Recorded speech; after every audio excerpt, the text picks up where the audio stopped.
What's happening? Robert Phoenix here, and I am really late tonight. And the reason I'm late is because, well, I got home late. That's the only excuse I have. Anyway, I've been putting together tonight's show, and yeah, so we're going to try to crank out some astrology here in the next couple of hours, 90 minutes, 2 hours. Well, normally there are more people here, T. Jordan, but I'm running way late tonight. So next week, I'll be moving into the new studio, and so that'll be good, especially on Sunday nights, because you'll get to see Jasper, the astrological cat, in action. So thank you for being here and being patient as we get it together. Hey, what's going on? Squirrels in the house. Hello, Christine, 10 Dragon. There's Z, Steve Mercer. Door by the door. What's going on, Steve? Look who's here. There he is. The Astro Cat himself. Absolutely. Back in. He's back in the mix, aren't you, Jasper? There we go. Kathy Steen. Hi, Kathy. Kathy, I know you called me a couple of weeks ago, I think. So call me again. You caught me like in between readings. David Jasek. What's going on, David? Beautiful, man. I'm glad you enjoyed that reading, and I hope that you are moving rapidly towards your new destination. Oh, there's Jasper. Sandra Ripito. What's going on, Sandra? How are you? There's Ian Barber. Robbie Chopra. Greetings from Chirac. That's really funny, Rob. W.C. Ray. What's happening? PB. There's Natasha Lloyd. Natasha Lloyd. By the way, I won't say. But let's just say Natasha gets turned on by sexy soil talk. That is now part of the public record. Don Hart, what's going on? There's Frank. Frank, what the hell is going on in Boise? I hear they're locking down again. What's happening there? Yes.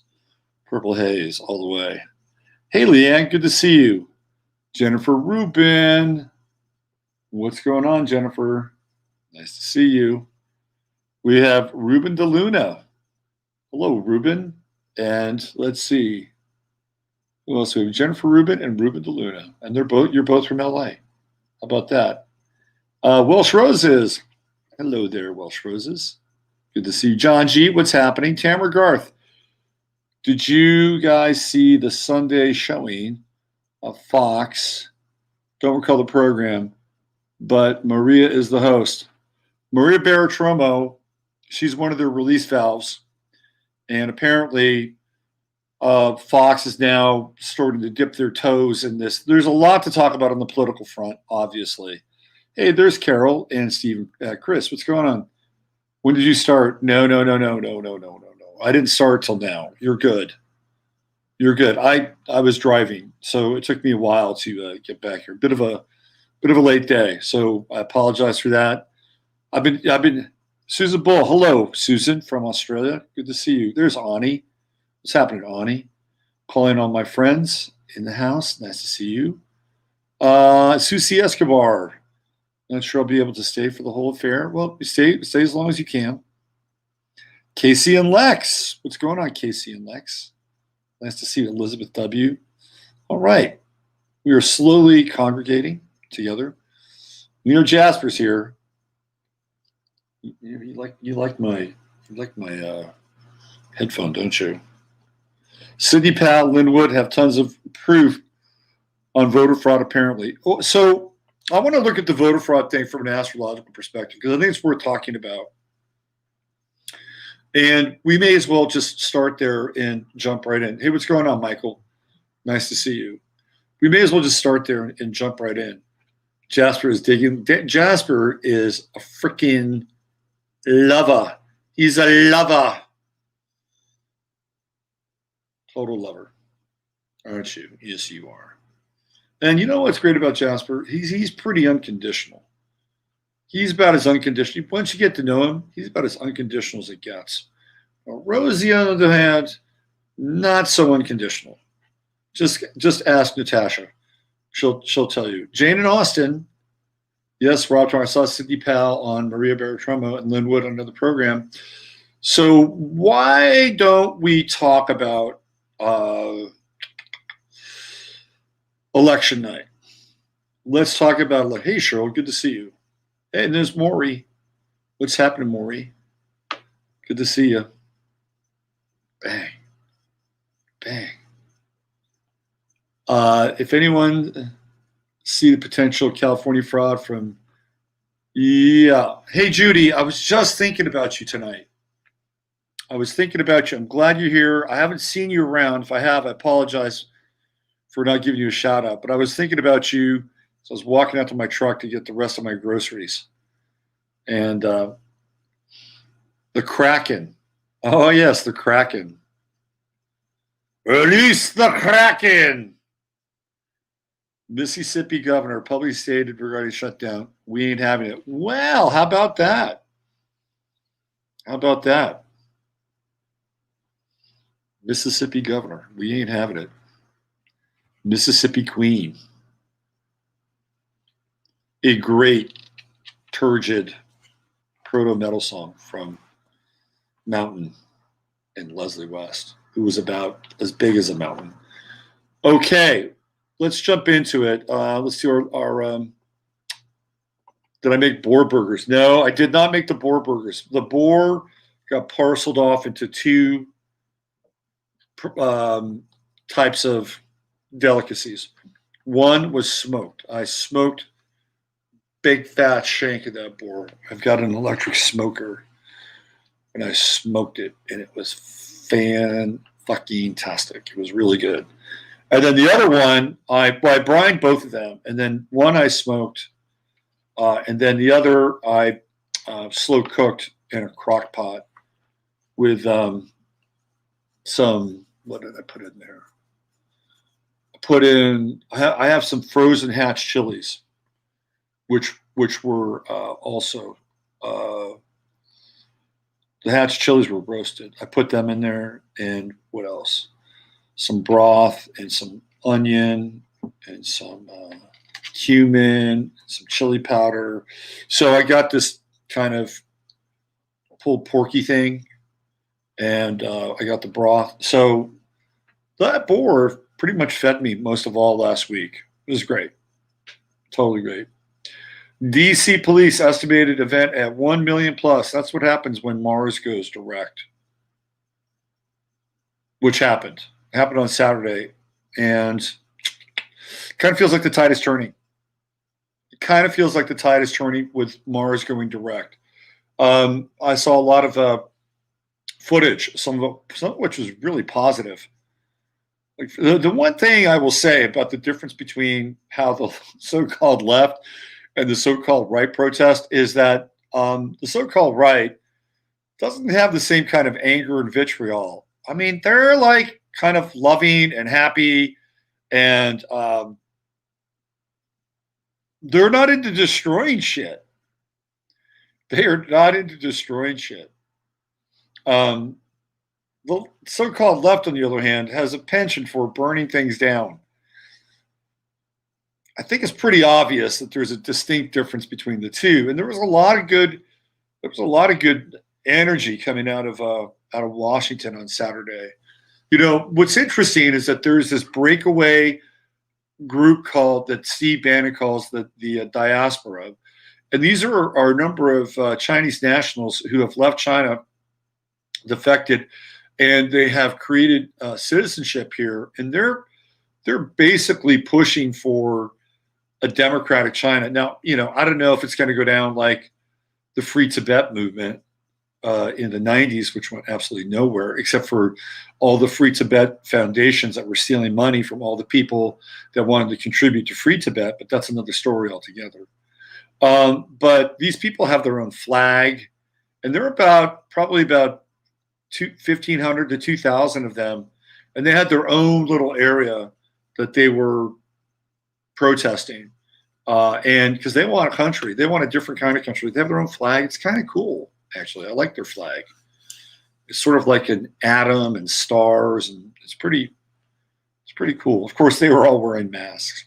And then you had another group that I think was, I wouldn't say it was led by the InfoWars crew, but towards the end of the night, the InfoWars crew took over, and Owen Schroyer was doing the talking. Alex Jones wasn't doing the talking. And there was something striking about the image because I was watching live streams last night. There was something really striking about the image.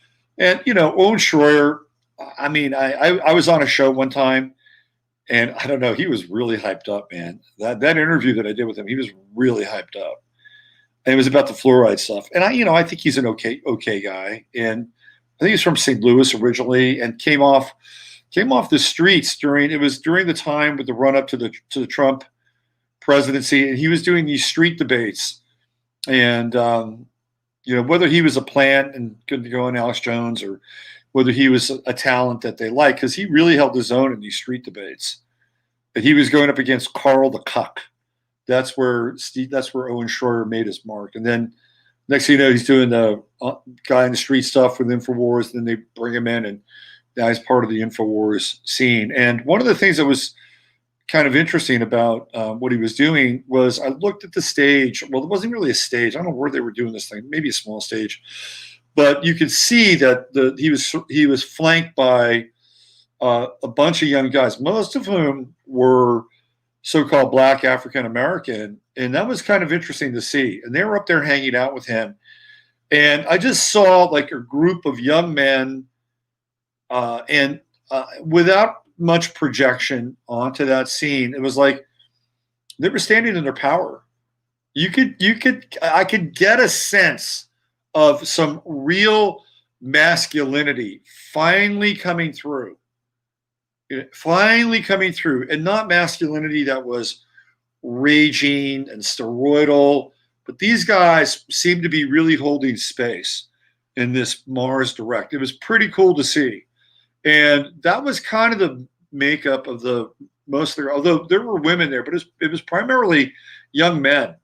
And it's like, we kind of need that. And I don't care what color they are or what their persuasion is, whatever. I mean, we need strong, like young men with character who are not afraid to stand up against the things in this world that we can pretty much agree upon are kind of fucked up. And I think that they did a pretty good job of that on Saturday night. Of course, there wasn't a lot of stress. There wasn't a lot of tension. There wasn't a lot of pressure. It felt like a pressure release more than anything. That's Mars moving direct now. And it was, I think what happened on Saturday was very emblematic. It was an interesting day for Mars to move direct, where these rallies, where these people were coming out and saying, we're going to stop this. We're going to stop the steal. We are going to stop the steal. Now, another thing that happened, I think it might have been Friday.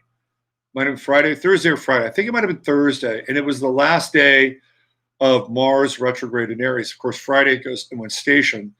And I think Thursday was when supposedly, now this is yet to be confirmed, although it is popping around like hot butter popcorn on the internet, is that supposedly the Army went into SCYTL, SCYTL, SCYTL. This is the group that ran the Dominion program and the Dominion servers. Apparently they were in Frankfurt, Germany, and the Army went in and grabbed these servers. Now, this hasn't been completely confirmed, but when Sidney Powell starts talking about the Kraken and Lynn Wood, who I think has a lot of credibility, and he's really putting his neck out there, says that, listen, these guys are going to jail. I mean, that's what he's saying. They know something. These are new voices inside of the Trump administration. These are different people. Lynn Wood, Sidney Powell, Tom Fitton. These are different voices. We're going to look at Bill Barr's chart tonight. He's problematic. Bill Barr is very problematic for a number of reasons, but we're going to look at his chart tonight. So these people know something. Now, Louis Gohmert, who's a congressman from East Texas, he's very religious. He might be a minister. I'm not sure, but he was on this kind of prayer call, and he was talking about this action that took place in Germany where they seized these servers. And he actually brought it up. Now, he was referencing the tweet, but that said, like he's laying out a lot. He's putting a lot on the line to talk about this in a very particular sort of way. So I think that there's probably there. And astrologically, it would make sense that on the final day of Mercury retrograde, you would have the army go in and retrieve something, right? That's what they were doing. They were retrieving these servers.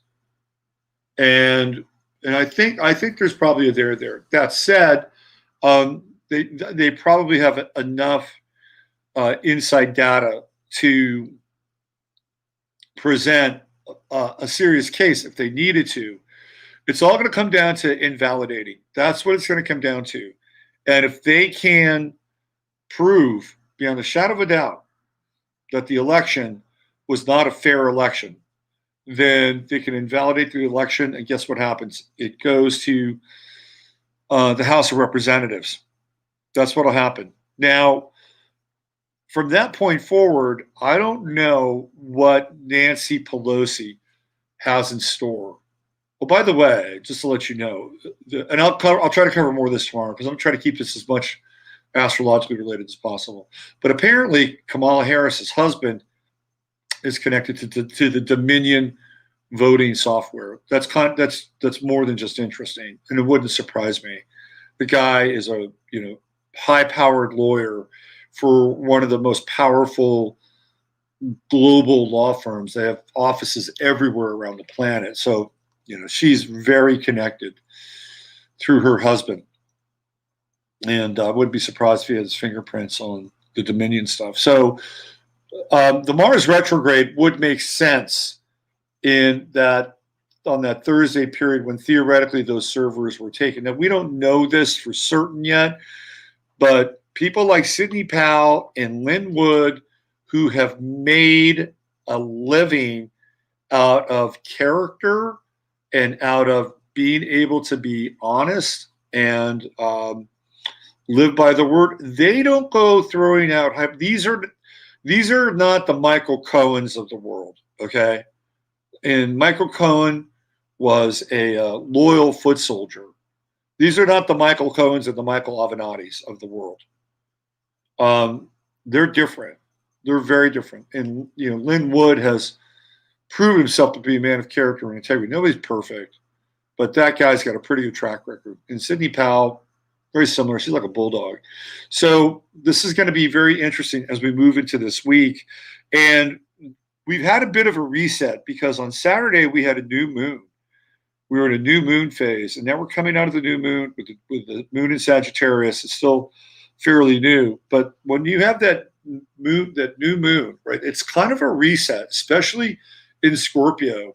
We've come through this dark phase, and it's very similar from going from the 8th house to the 9th house, because when you move, so for instance, let's say you have a Saturn transit through the 8th house, which is one of the more intense transits of Saturn that an individual can have. It's a 3-year journey for roughly, depending on the degrees of your chart. And what happens is that the 8th house is the underworld. So Saturn will take you through the underworld, and you have to shed things. You have to become lighter as Saturn goes through the 8th house. It's a deep, very deep psychological process. So it's powerful. And when Saturn gets to the 9th house, it's sort of like, okay, you've moved through this dark realm. You have shed something. You have peeled the skin. You have died to a certain part of yourself. And when Saturn emerges into the 9th house, there's a new order, and there's always something to be learned with a powerful 8th house transit, whether it's Saturn or the sun won't stay there forever. Excuse me, but those are powerful transits. Hold on. That's true. That's true. Neptune transits of the 8th house, Pluto transits of the 8th house, Saturn transits of the 8th house. Those are the big three. Uranus transit the 8th house, again, it could be a long time, 7 years. But those can be kind of interesting. Now, it could be marked by a sudden death or sudden loss of perhaps passive income, maybe things that have to do with your retirement or your pension. But there could be some other things with Uranus in the 8th house that can be very interesting. Like it can sort of jolt you into a disconnect from this world and reconnect with sort of the nether world. Could it be a near-death experience with Uranus in the 8th house? I don't know. Possibly. It'd be interesting to look at a series of near-death experiences to try to find. I'm going to try to do that. I'd love to get at least. I did Howard Storm's near-death experience, which made a lot of sense. What was going on in his life? That made sense when I looked at it when he had his near-death experience. But it'd be interesting to take, say, 20 near-death experiences and look at their charts and see where, like, Uranus and Neptune and Pluto were during those near-death experiences. That'd be worthwhile. Anyway, that Uranus transit the 8th house, I think, could be very much akin to that, like very quick, very sudden, but then flipping it, right? Like flipping it, you're back in. Neptune transits the 8th house can be tricky. They can be very tricky. You have to be careful with Neptune transits of the 8th house, especially if, like, your natal sun is in the 8th house, you have a Neptune transit through the 8th. I mean, you have to be very careful, and I would not get into any kind of narcotic or any kind of toxic or foreign substance with a Neptune transit through the 8th house with the sun natally there.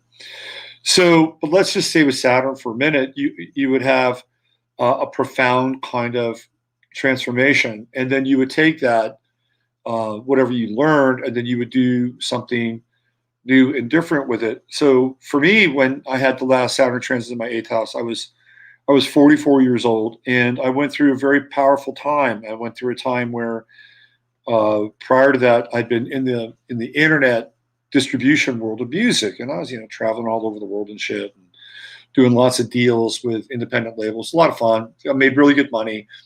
And I was also going through the Saturn opposition, which happens at 44. So I was getting the Saturn opposition whammy, and I was getting the Saturn going through my 8th house whammy, and I was getting Saturn squaring all my Libra planets in the 11th house whammy.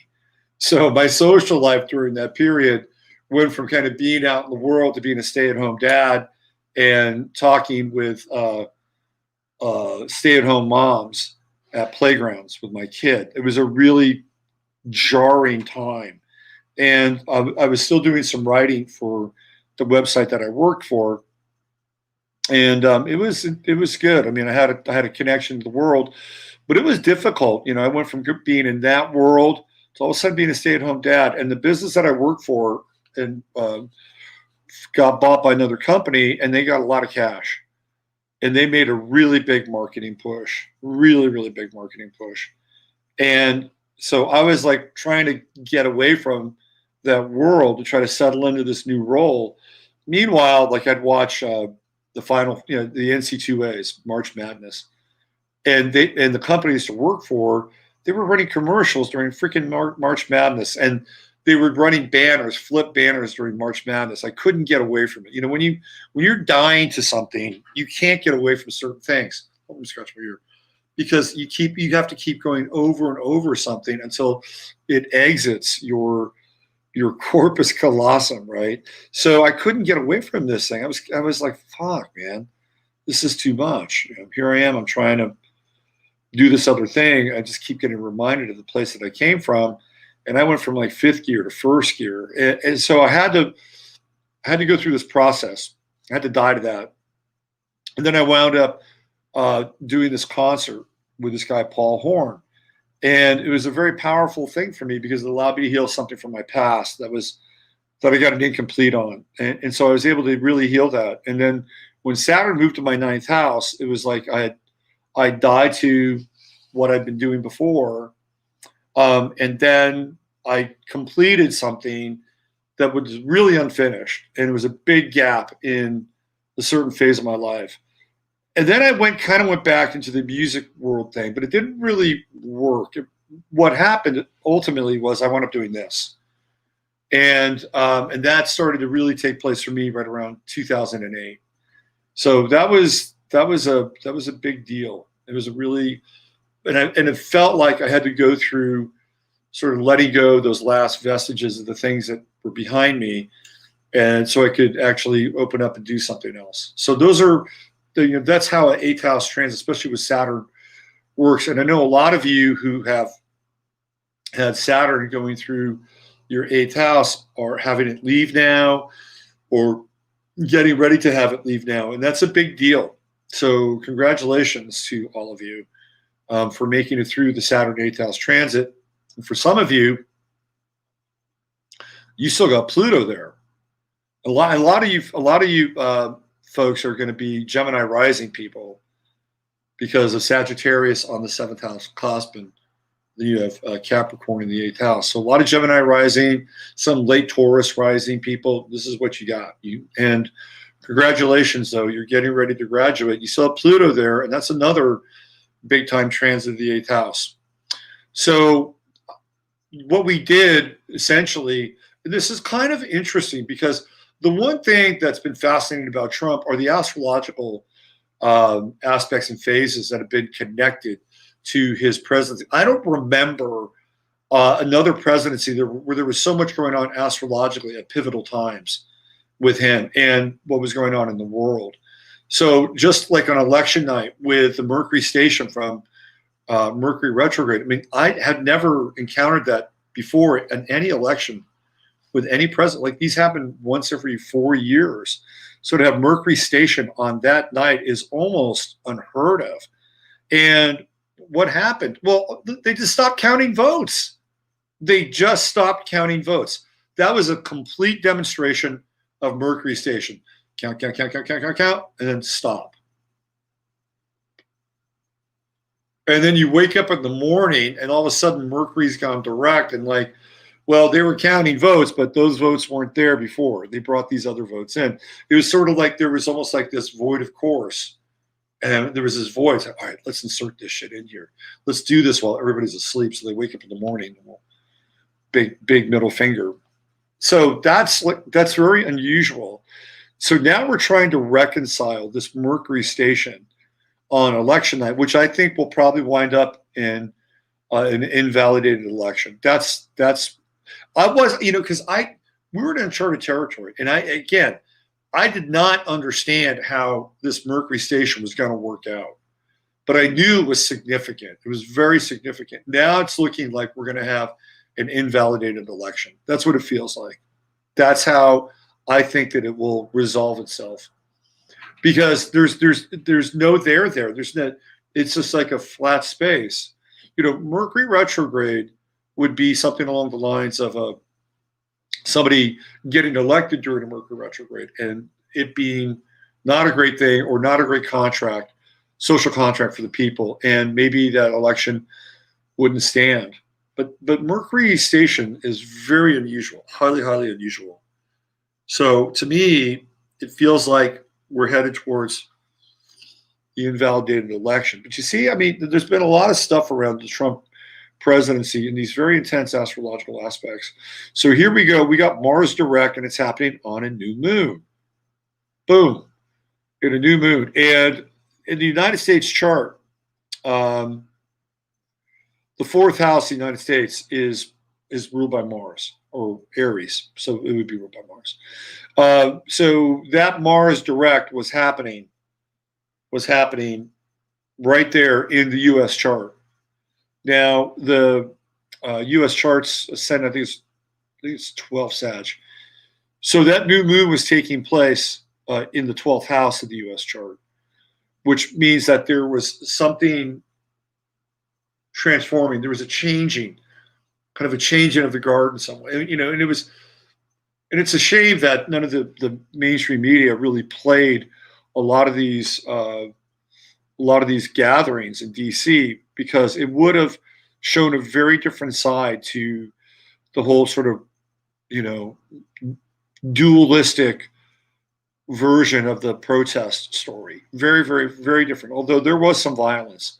I did see some violence. That was but it was not the wanton violence of the left, or the so-called left, whoever those people are, So we went through a bit of a reset over the weekend with that new moon in Scorpio, with Mars direct. So I think that there is a new energy, and I was just feeling like on Friday night that the energy was just really super flat, and there was a lot of how do I say this? Quiet unrest, quiet unease in the air. I could feel it, and something changed. Something changed on Saturday. So we're headed for a very interesting week. We'll look at the astrology for the week ahead, and we're also going to look at some other interesting stuff, especially the upcoming eclipse on the 14th of December. Now, I saw an interview, I think it might have been last week, with Steve Pachinik. Alex, the president.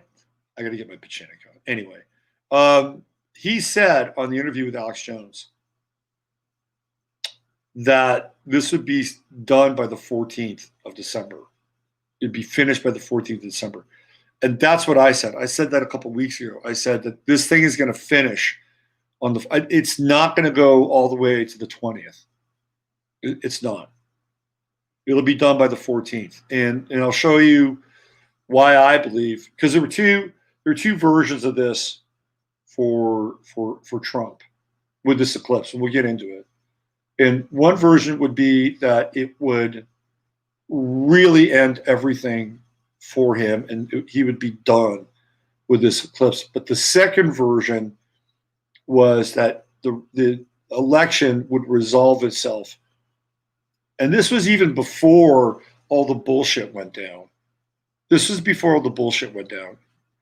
it would resolve itself, and it would resolve itself in a way that it would not linger to the 20th of January when the quote-unquote next president, or the president-elect, or the returning president would be sworn in.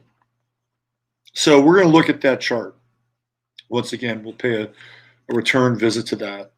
But I think the energy did shift, and it feels more balanced in some ways. And it feels like, even though this has been a very difficult time, especially for people that are invested in freedom and truth and the things that theoretically we value, I'm not so sure we value them as much as maybe they were marketed as a commodity back in the 60s and the 70s.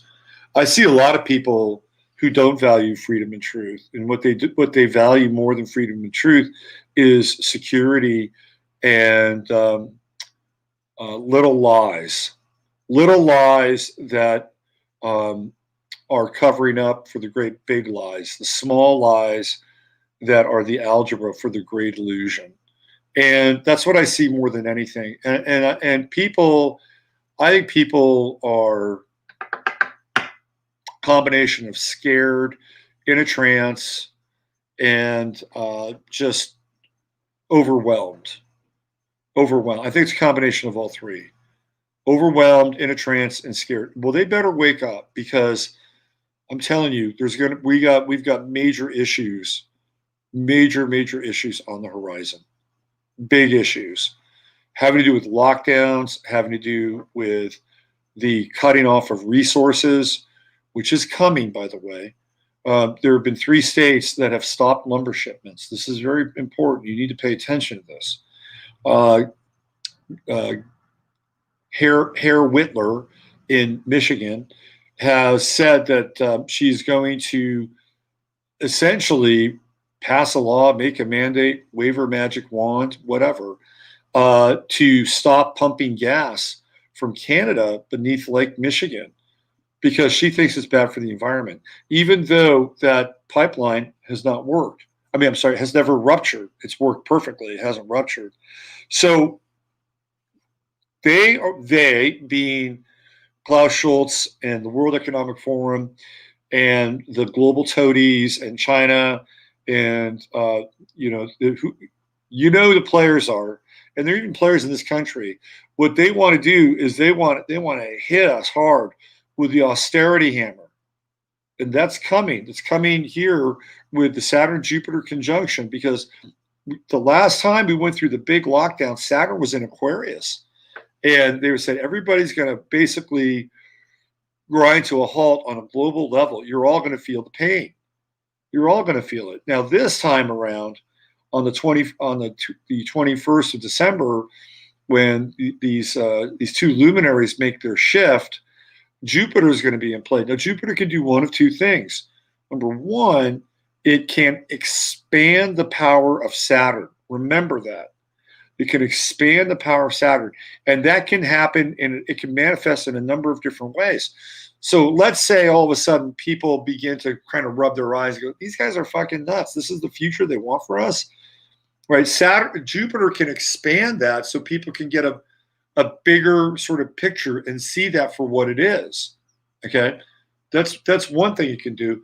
On the sort of the oligarch side or the plutocrat side, Jupiter can expand their dark vision, or it can expand their desire to compress the gravity of all of our lives. So instead of it just being, well, we had a lockdown here or there, here and there, we're going to do it all across the planet. The entire planet is going to get the Mockingbird lockdown signal. That would be another version of Jupiter expanding the potential of Saturn. Now, it works the other way too. Saturn can compress the buoyancy and the expansion of Jupiter. That generally isn't the worst thing in some ways. Like if you're like over optimistic and over positive and everything is just up in your head and you need more structure and order, Saturn can come in and bring some of that. So you have this temperance of potential and expansion, and Saturn bringing in sort of the reality and the gravity. That could be a good thing. If you're really visionary and you've got a really big idea, Saturn could help you shape that big idea. So one of the things about astrology is that astrology is pretty agnostic. So if those aspects are available to the so-called elite or whoever these shadowy figures are, they're also available to us. Okay, so they don't just have the pass keys to this material. And I think this is a pretty significant conjunction coming up. And I've been tracking what's been going on worldwide, and people are waking up in a very big way, in a very rapid fashion. I've never seen anything quite like it. And if people wind up having their gas cut off or their building supplies cut off, they're going to be fucking pissed. You're going to see people out in the streets, and it's already happening. I've seen some heavy duty action in England over the weekend, and it was like, man, I hadn't seen anything like that in England before. Like, there were like about 6 or 7 of these bobbies, and they were surrounded by about 125 people, and those people were not feeling very supportive of their law enforcement. You could tell that these cops were scared shitless, and it was a very tense moment. If they wanted to bum rush those guys, they could have done it, and they could have stomped them. And all of a sudden, this kind of phalanx of other bobbies came in and sort of came to the rescue.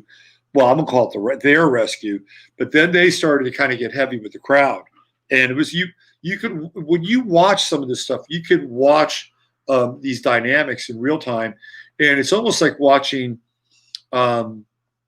tape for football games, and you get to study the crowds, and and I would actually urge you to watch some of these videos, because you can see what happens. You can see turning points, like fractal turning points inside of crowd interactions. You can see mistakes. If you get caught up in a crowd, you cannot make a mistake. You cannot make a mistake. You have to be aware of what the hell is going on. I saw footage yesterday And it was live. I was watching a live stream. And again, this is all connected through the Aquarian networks with the internet and YouTube and all these other streamers that go out and do this shit live. There's this one guy, I think he was in DC, and he was dealing with these people who were harassing. It was after they stopped the big rallies and people were breaking away. And he was probably maybe early 50s, maybe mid 50s. He looked like he was fit. And these people started harassing him, and he started taking them on. And he was actually doing a really good job of defending himself against multiple people. And he wasn't doing any Bruce Lee shit. He was just doing a good job at defending himself. He kept his head together, and it was like, he's not out of it. He's not out of it yet. And he turned his back and he started walking. And I could see this guy coming in from his backside into the frame. And I'm like, oh shit, here it comes. And I'm watching this in real time. I'm like, look, I wanted to say, look out, look out, look. And all of a sudden this guy comes running in and takes the thumb side of his fist and just jacks him up on the side of his head. And boom, he hits the ground. And I was like, oh. So what do you learn from that? Well, first of all, you don't want to be alone in a crowd. That's number one. You do not want to be alone in a hostile crowd. Number two, if you manage to kind of fight your way out of it, which he did, then you have to have a head on a swivel, and you've got to be really aware, and you cannot take a moment off, okay? So these videos are actually very instructive. And watching the video from England, the takeaway is that there are these small fractal impact moments inside of an event like that. And there was this one split second where, had the crowd decided that they wanted to turn and go after these 6 or 7 bobbies, it would have been a very different event. And while I am opposed to violence, okay, I am not opposed to violence towards people who are threatening our life, our livelihood, and our security and our well-being. Everything should be done in the spirit of love. But if these people who are essentially carrying out at times very draconian orders, if it takes force at times for them to get the message, and it doesn't have to be brutal force, but man, if it takes some level of force for them to understand that they can't do that, then they have to understand that at some level. Now, to contrast that, in Italy, I saw a group of people chirping at a group of police officers in Italy. They're all wearing these blue helmets, these police officers, and there was no force involved at all. And they were actually able to get these guys to stand down and take their helmets off, okay? This is really important. And really, that's the way it should be. That's the way it should be. The people who are there are connected to those people in the crowd. I guarantee you they are. In one way, shape, or form, they'll know somebody who knows somebody who knows somebody, and they can work their way back from some stranger in that crowd to one of those guys. They're connected to them. It shouldn't have to be forceful. But then what happened? Okay, then what happened is that this other group of bobbies came in, and then they started using force because the crowd had practiced restraint. And in a chorus, they were chanting, "Shame on you, shame on you, shame on you." Now, if you're one of those people, and they think they're all men, in that moment, right, they had to, at some point later that night, just kind of put their hands on their head and try to understand what the hell is going on.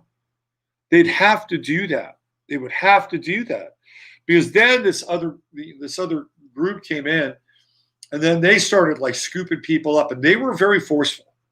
And there was one guy who kind of was the bulldog. He wasn't big, by the way. He wasn't a big guy, but he was the bulldog, and he started to grab people. And when that happened, it was like their force and forcefulness overrode the force of the crowd, which had not been forceful. And I'm not necessarily advocating that the crowd should have gone after these guys, right? Because you could tell they were scared shitless, but they showed them quarter. What those guys should have done is they should have just walked away in that moment, or just backed off, or reached out for hugs or something. Like that would have been a turning point moment.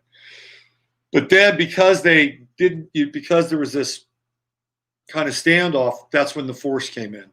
So we're going to see more and more of that. And the Jupiter-Saturn conjunction, I think, will bring that into very clear focus. Now, the big challenge is that we're also going to be dealing with some of this lockdown stuff. Now, I think that there are two things that we have to worry about. I think we have to worry about 5G, because they've been installing a lot of 5G. And they've got, now Apple has the 5G phones. They have the 5G phones.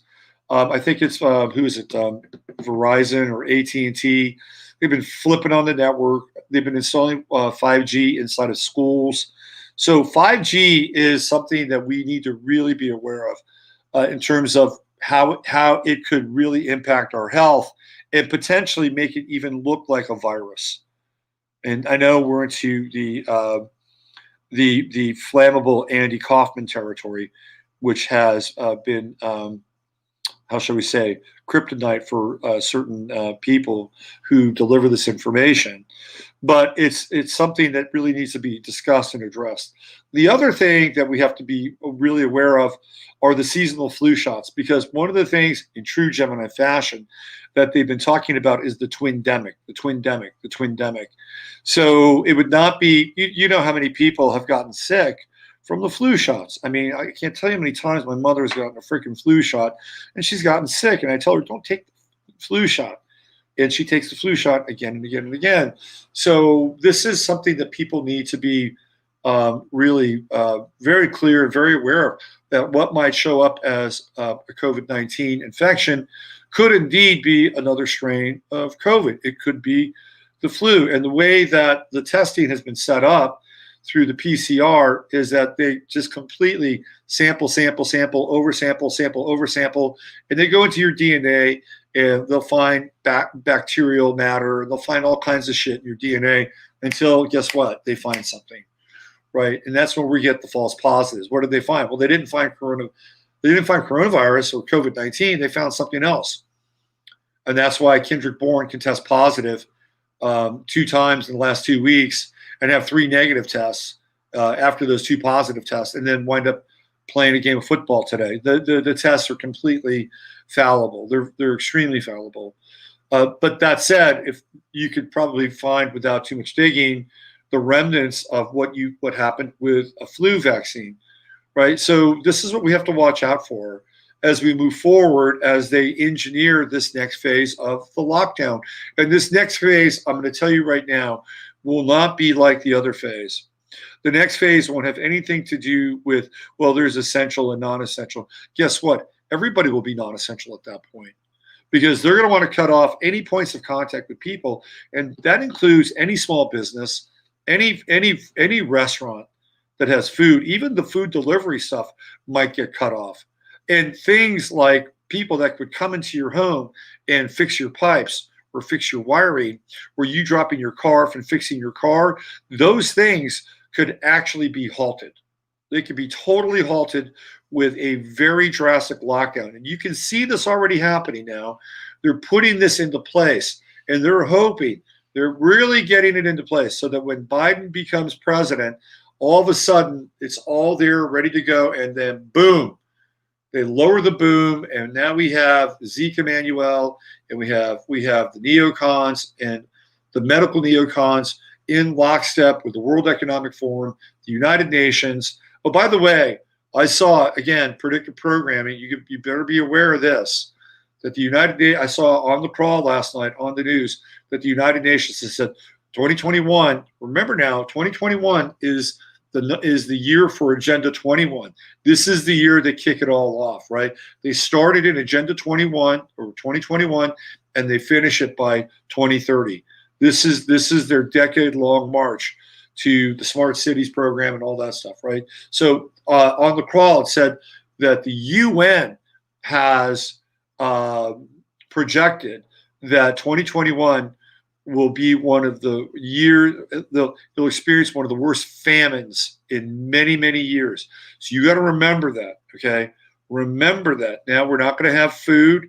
Now Herr Whitler has decided that she's going to stop pumping gas out of Canada into the United States.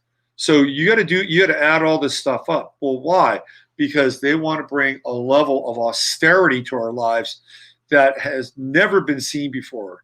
It will make the Great Depression look like Club Med, okay?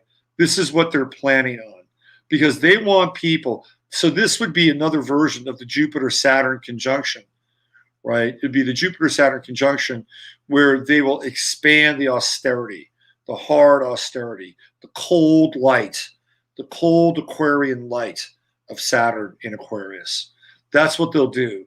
And with the hopes that people will be so freaked out and so panicked and so boxed in that their only hope and their only choice will be to sign off on the World Economic Forum's agenda, where all your debt will be removed. And in order to do that, you'll have to sign every single piece of property away. And according to them, it's 2030, you'll own nothing, and you'll have never been happier. That's the plan. That is the plan. And we're moving into a 5-year. And 5 years are difficult. They're very, very difficult years based on the minor arcana. Here, I could even show you. I think I have my tarot cards here right next to me. Sorry, I'm going on a bit of a rant here, but I hope you like it.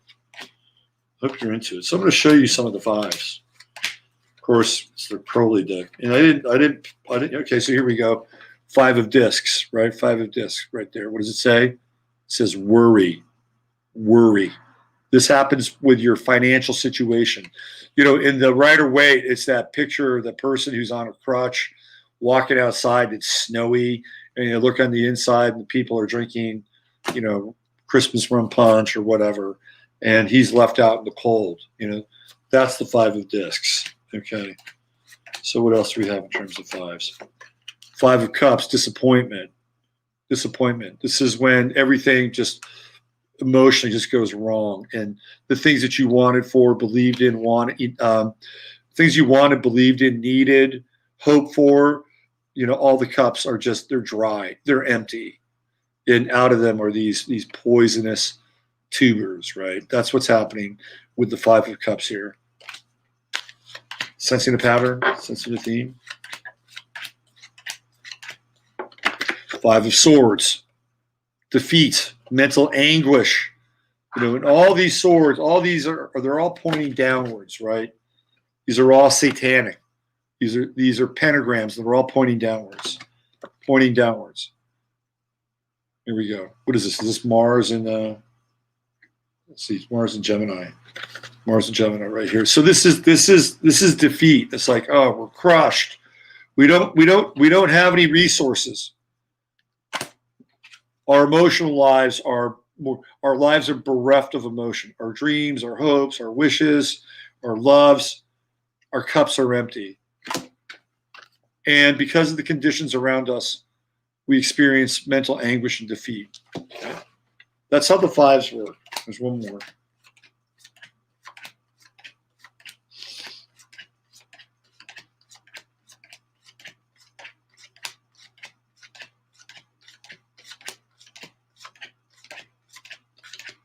Say when. Come on, I know you're in here. You're hiding out. You're hiding out. Oh, it's right there. It's the last card. 5 of Wands, strife. So this is when your spiritual life is it's turned basically to a rod, right? The heavy force of the rod. We're not talking the rod of God. This is when you're oppressed, and this is when you're essentially beset by the heavy burden of strife and things happening to you. Like, these are the consequences of the world. Okay, so 2021, it's a 5 vibration, and these are the 5 minor arcana, that four minor arcana of the 5 that rules 2021 theoretically. Now, one of the, because I used to study the tarot a lot, and one of the things associated with the 5s because if you went through every single number of the major arcana, or minor arcana rather, you would find there's like some cards that are better than others, some worse than others. Like, so for instance, with the swords, you have the Two of Swords and the Six of Swords.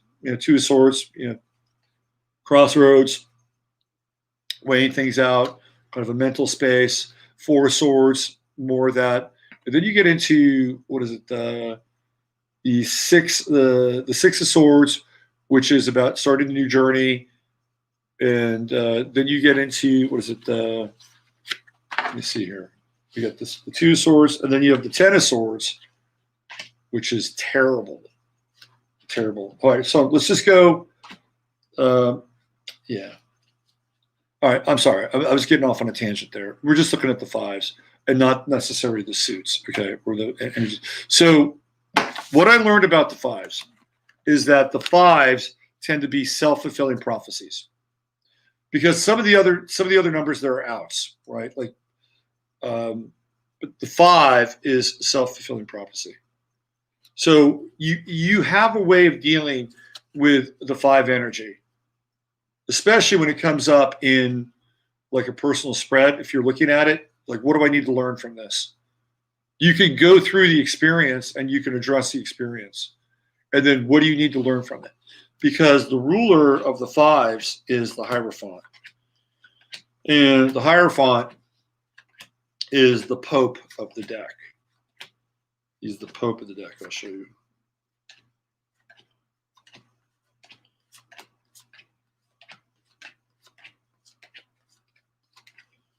He's the good Pope. He's not the anti-Pope. Is there such a thing as a good Pope? I don't know about that.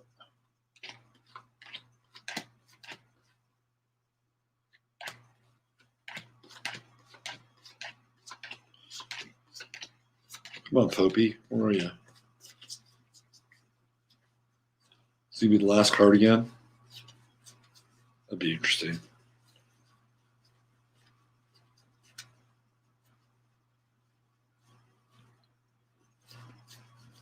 Let's see. Where is he? Peasant. Anyway, the Pope rules over the fives. And the fives are the little sorrows of man. So the Pope gives spiritual instruction on how to deal with the troubles in your life, right? Theoretically, that's what the Pope is supposed to do. So you can be your own Pope, and you can learn from your own foibles, your own errors, and then you get spiritual knowledge and wisdom from that, and then you can apply them, and then begin to master those misfortunes.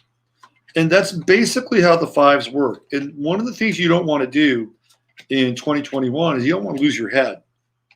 You want to keep your head and your wits about you. There's the Hierophant right there. Fifth card. Right? So the Hierophant is here to serve man and woman through the higher principle of divine wisdom, divine justice, and to be able to demonstrate these things through teachings, through parables, through lessons, and lessons learned, right? So as we move into 2021, and some of this energy is kind of cascading, just remember that. Just remember that. It's all about what you can learn and grow from the situation. And 2020 was setting the stage for the whole thing. Okay, here we go. Let's get in some astrology. Thanks for listening to that. But we're at a point of, this is critical. This is it. The future of the planet is really in front of us. It's really in front of us. And it behooves each and every one of us to do whatever we can and whatever is within our power to sound the horn of Gabriel, right? This is what we're supposed to be doing now. When you look at the 20th card of the deck, also known as Judgment, the horn of Gabriel is one of the central figures. So each and every one of us has a trumpet that we can sound in our own way. And I know a lot of you do that. I know a lot of you have been trying to share information with people, And for a long time, they have been in the coffins of their own ignorance. They've been in the sort of the mortification process, the sleep process. They've been sleepwalkers. But it is time for them to arise. And some people have the eyes to see now. So try to remember that. The year is not over yet. So this is a time where we can help awaken certain people, especially if they come to you, especially if they thought you were nuts or a crank, and they come to you and say, "Hey, look, something's wrong here." And you were talking about this shit for a long time. What else do you know? Don't go back and say, "I told you so." Just go ahead and work with them. All right. So what did I want to do here? Where I want to go? Okay, that's the eclipse. And what is this? Okay, why don't I do this? So there's a famous chart from 1962, and it's called the Antichrist Chart. And some of you, I'm sure, are quite familiar with this. So I'm going to show it to you.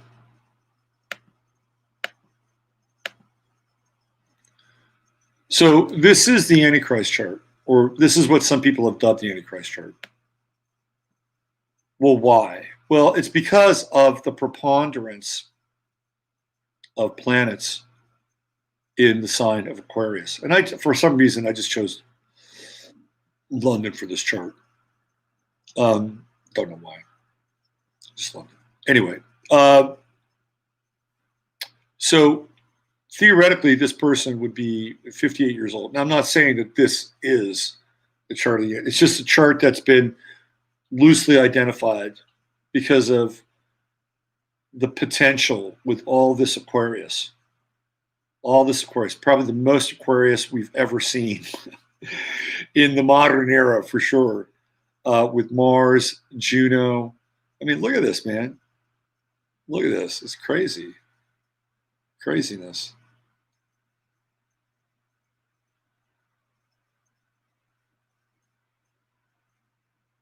Total craziness. All right, so let's see. We got Mars, Juno, Pallas. Those are all in Pisces. And then Chiron's in Pisces. And then we have the Moon, Sun, Jupiter, Mercury, Venus, part of Fortune, Saturn, all in Aquarius. And by the way, this day is an eclipse. So it's a solar eclipse as well. And the reason why it has been dubbed the Antichrist chart is this superstellium in Aquarius, that theoretically the person who would be endowed with this chart or cursed with this chart would have some kind of power to influence people over the world over, that they would be the harbinger of a new era or a new age, that they would usher in the quote unquote satanic new age. So it's an interesting chart. One of the people who's born very close to this day, I don't think it's on this day, but one of the people who's born very close to this day is Axel Rose. Now, Axel Rose has been a rather devilish character, to say the least. But I don't think he's the Antichrist. He's too obvious. He's too obvious to be the Antichrist. Although he was kind of visionary in some ways, because there was this one record that Guns N' Roses was trying to finish for years, and it was called Chinese Democracy.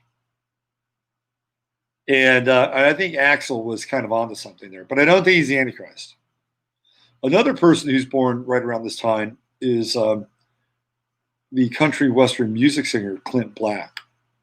Now, even though we would perhaps ascribe the Antichrist as being a practitioner of the black arts, per se, or perhaps, I don't think Clint Black is the Antichrist. Now, why am I bringing this up? Well, there's a reason why. Because in February, we are going to have that chart together again, Saturn and Jupiter. in Aquarius. And while it will not have the same number of Aquarian planets, there'll be plenty. Mars will be in a different sign. Mars will be in Taurus. So I'll show you what this chart looks like. Very similar in some ways. So here we see, once again, we have Sun, we have the new moon.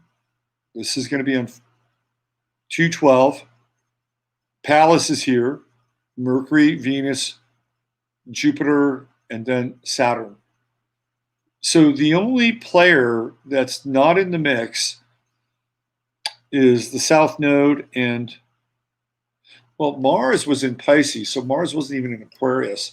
So it's pretty much the same chart, with the exception of the South Node, which is in Sagittarius. So what is the significance of this?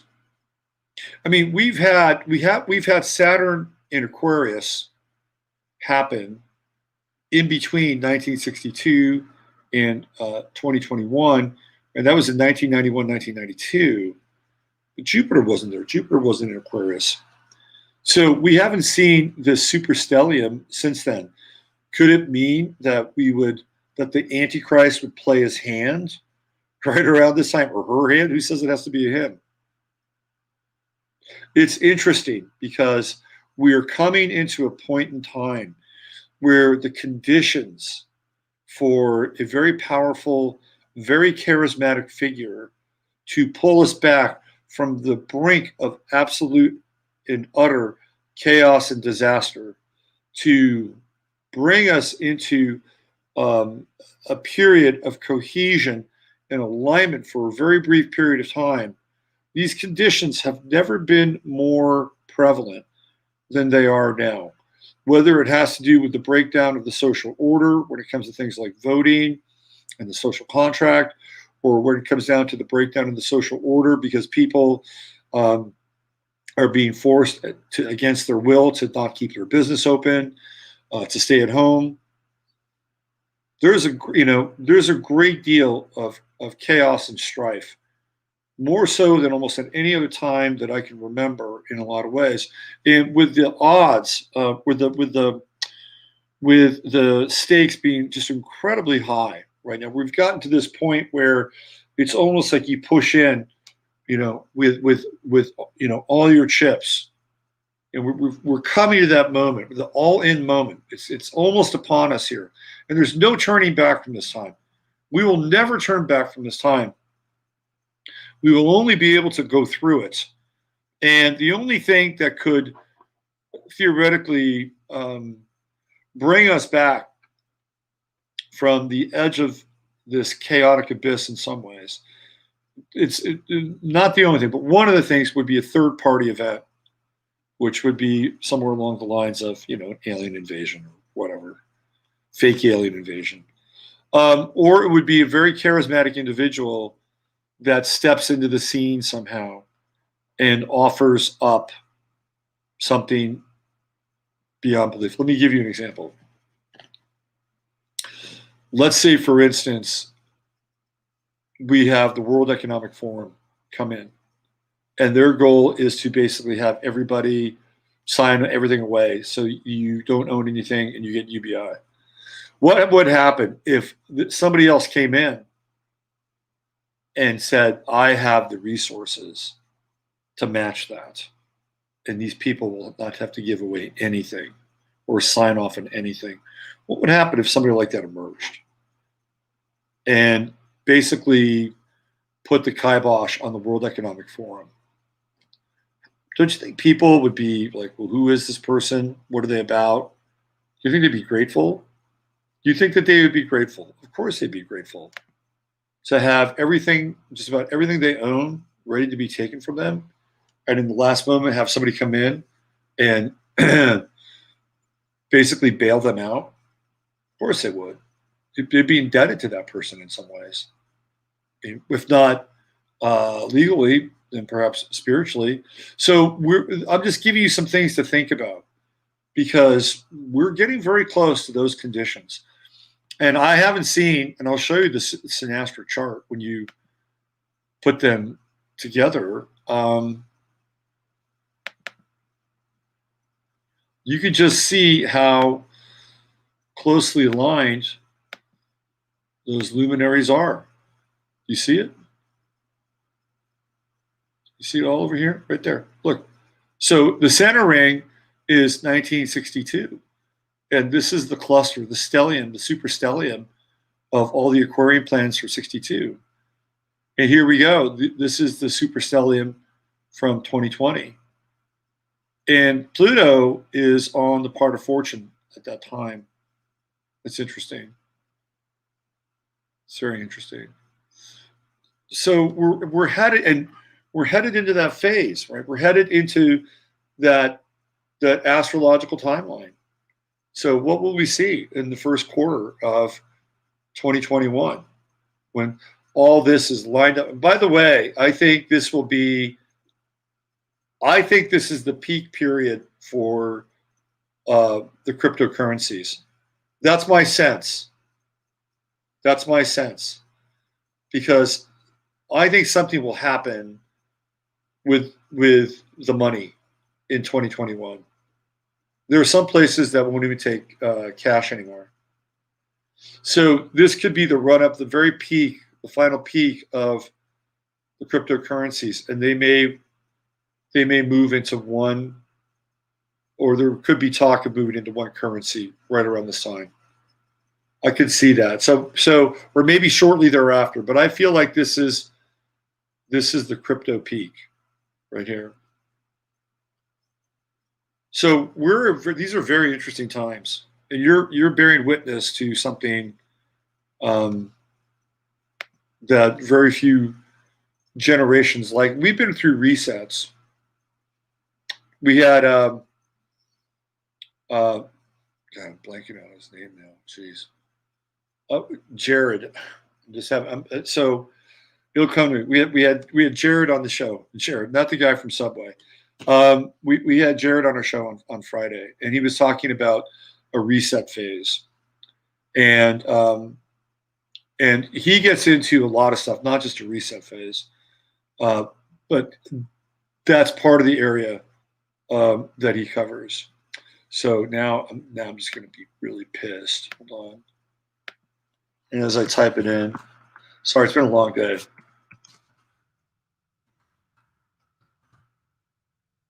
Jared Murphy. Thank you, Other Mind. So Jared Murphy was on the show for a really good show. And the premise is that these space beings did not create us, that perhaps it was us, and then we had a rupture in our line. And there's a lot of really compelling evidence. And there are things with Jared I definitely agree on. And there are things I have some different ideas about. But it's a really good show to listen to. But one of the things that we talked about were these civilizations and these resets. And my good friend Murray, who's just a fantastic thinker and mind and artist, and he's coming out with his own tarot deck. And as soon as he gets it, I want him on the show.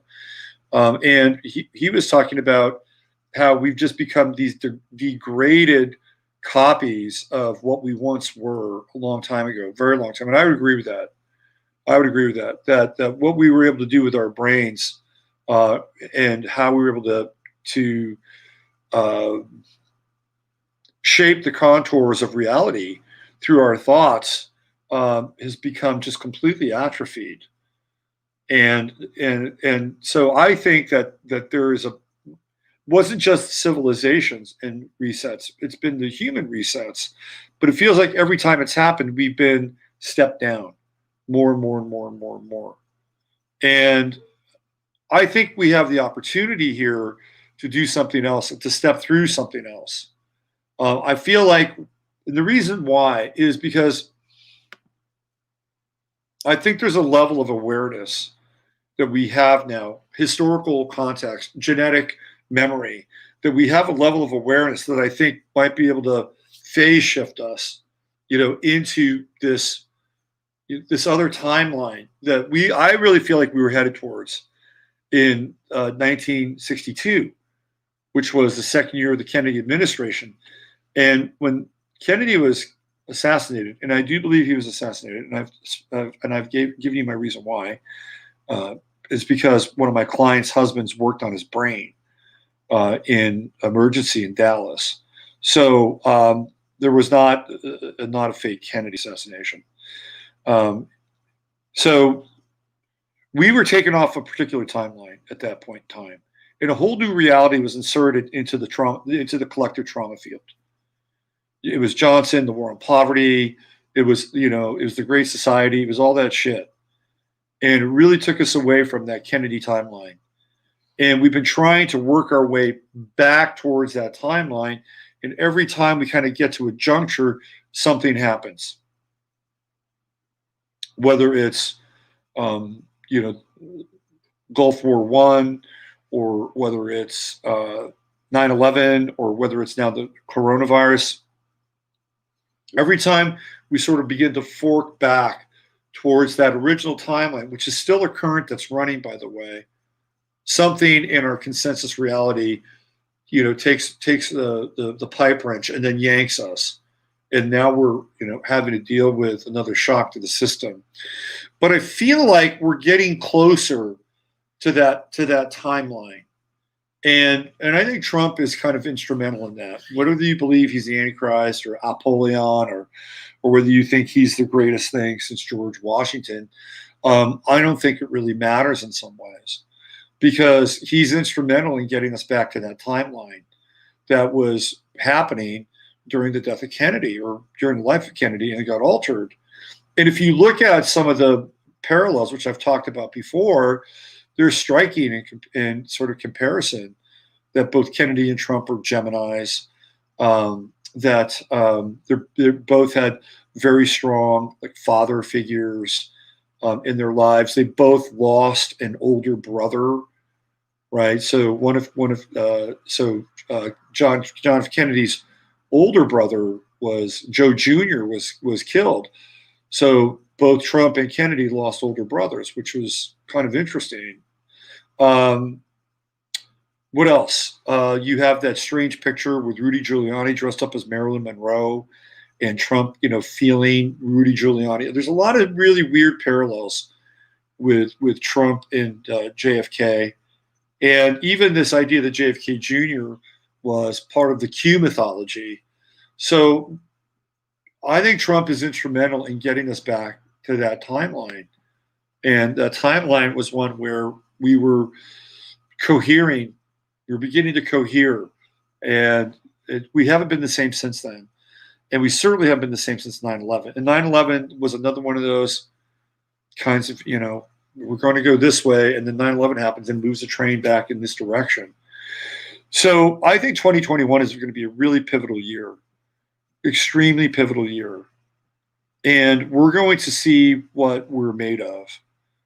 Because anything that's really worthwhile it is not handed to you, in my estimation. And every now and then you get a little bit of a bump.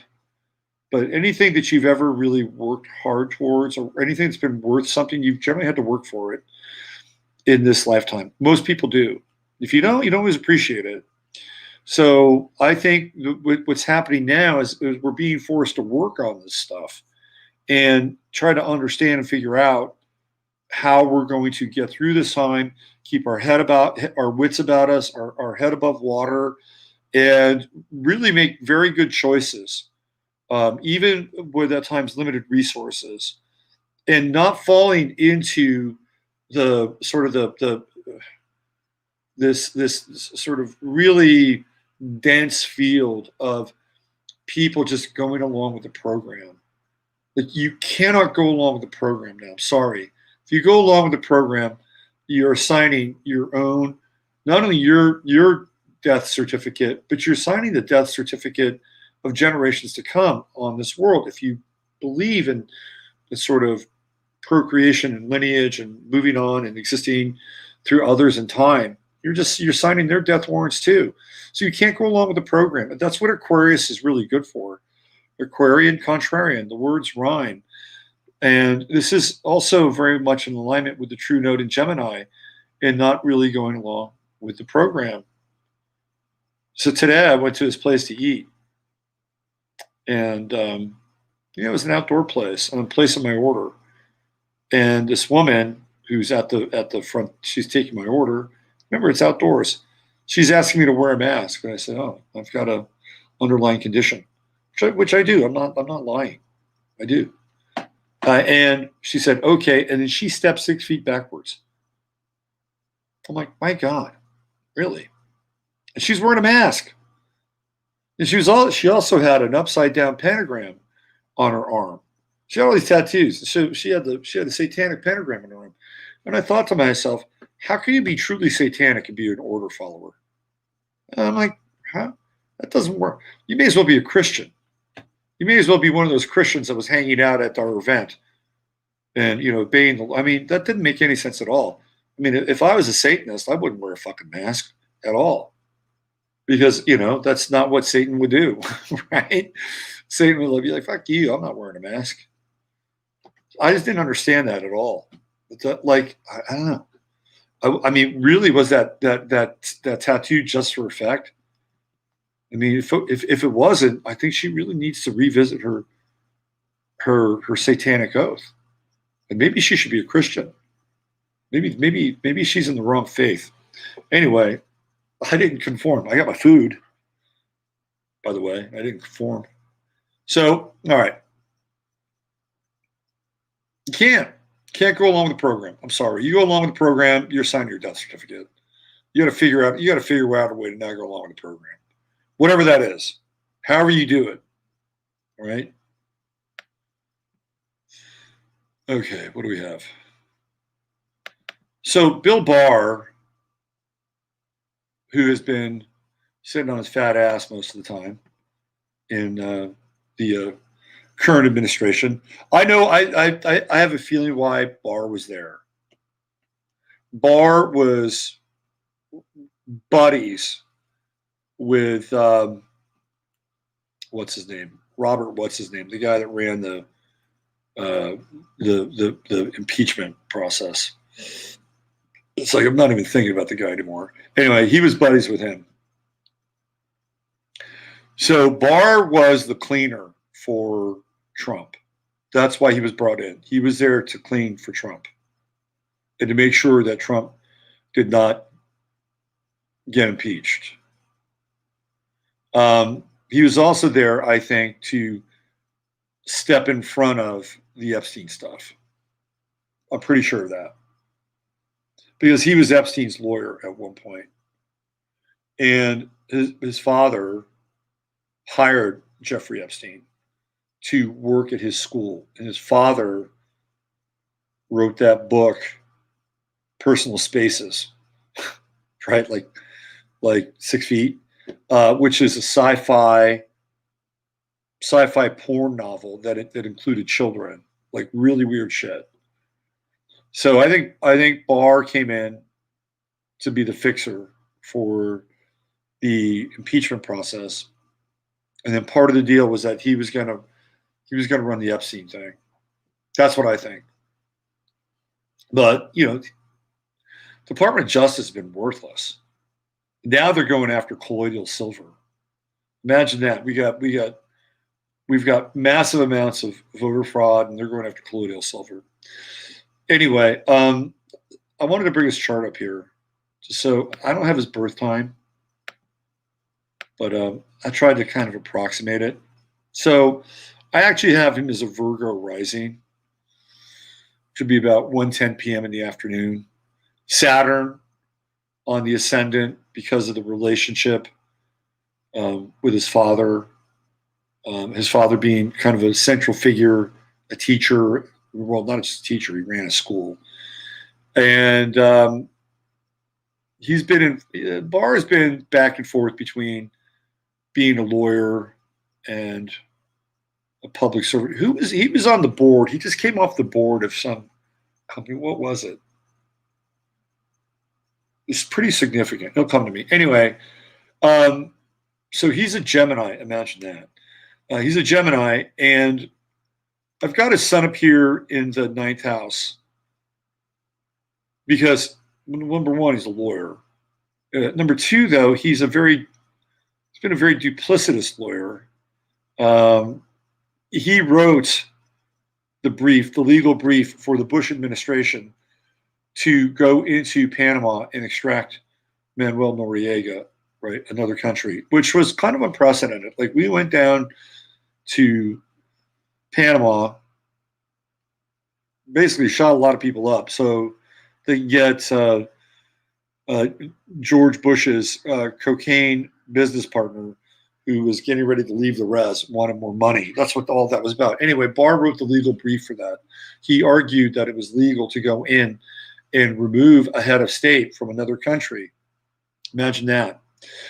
He was also the lawyer who defended the ATF officer, I think it was ATF, either ATF or FBI, officer who shot Randy Weaver's wife and child. So he represented that guy against Randy Weaver, and he lost. Randy Weaver got a pretty significant settlement, but it didn't bring back his kid, it didn't bring back his wife.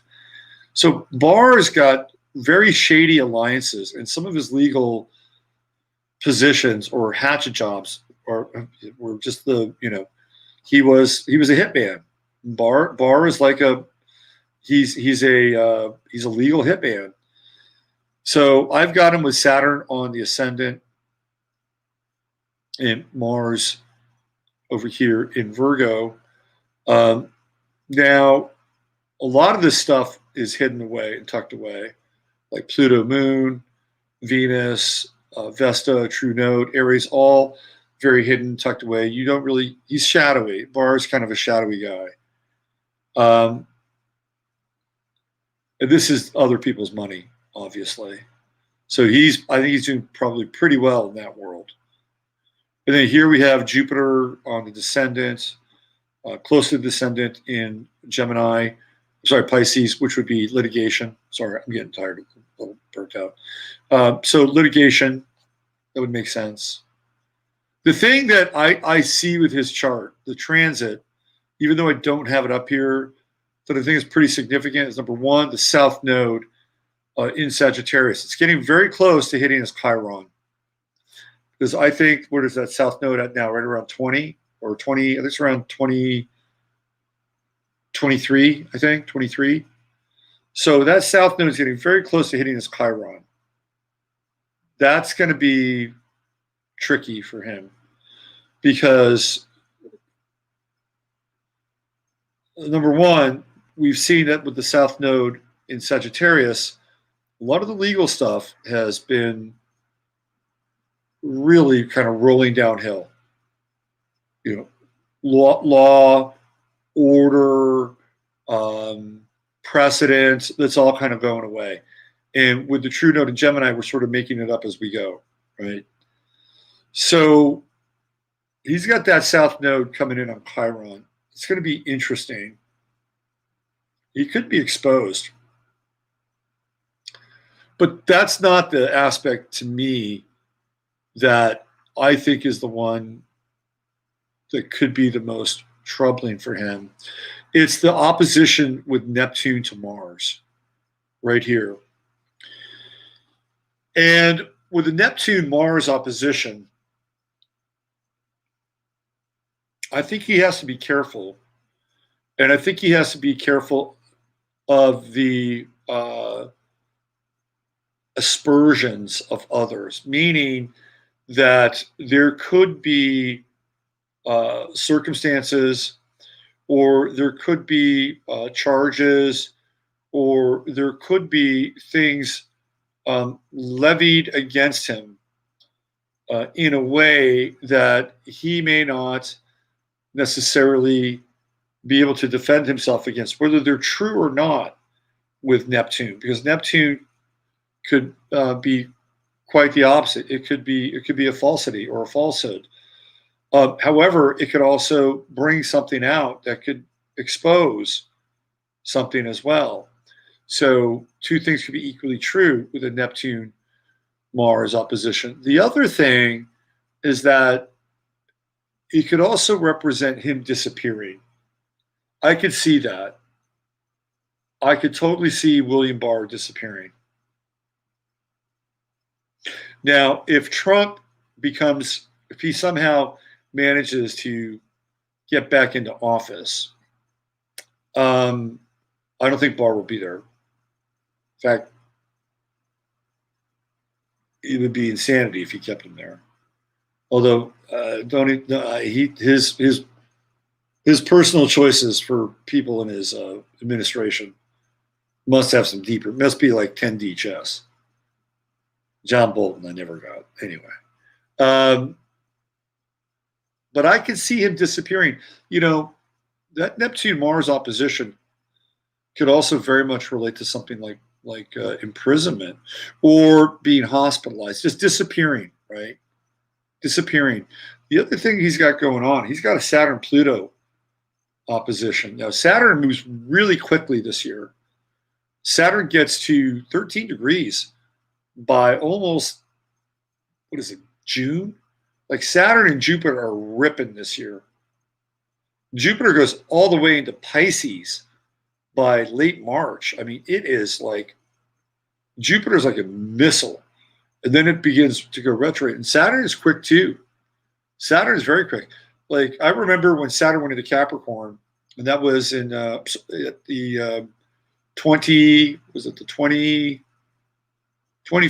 It was on the 21st. It was on the solstice. The 21st of 2017. 2017, 2018, 2019, 2020, 2017. It did not get to 11 degrees Capricorn until the following November. And Saturn gets to 13 degrees by June. So Saturn and Jupiter move very quickly this year, which means that it will be in opposition within a 2-degree orb of Barr's Pluto. That's kind of intense. He strikes me as a guy that would be prime for a heart attack. Like, he's got kind of the heart attack build. And Uranus is not quite there yet, sort of creeping up on his natal Mercury. Definitely getting close to Black Moon Lilith. So Uranus is what, 9 or 10? Yeah, I think so. I think the big transits for him are Neptune, Mars opposition, and then Saturn, Pluto. Whoa. So I don't think he'll be around. I mean, clearly, if Trump does not pull off this gambit, he will be gone, and you will not see hide nor hair of William Barr. Be gone. That's the disappearing act of the Neptune-Mars opposition. The Saturn-Pluto opposition, I think, has deeper health issues. That's because he's got Moon, Pluto, and Leo, which rules the heart. And that's just one pass. It does go retrograde. It moves forward.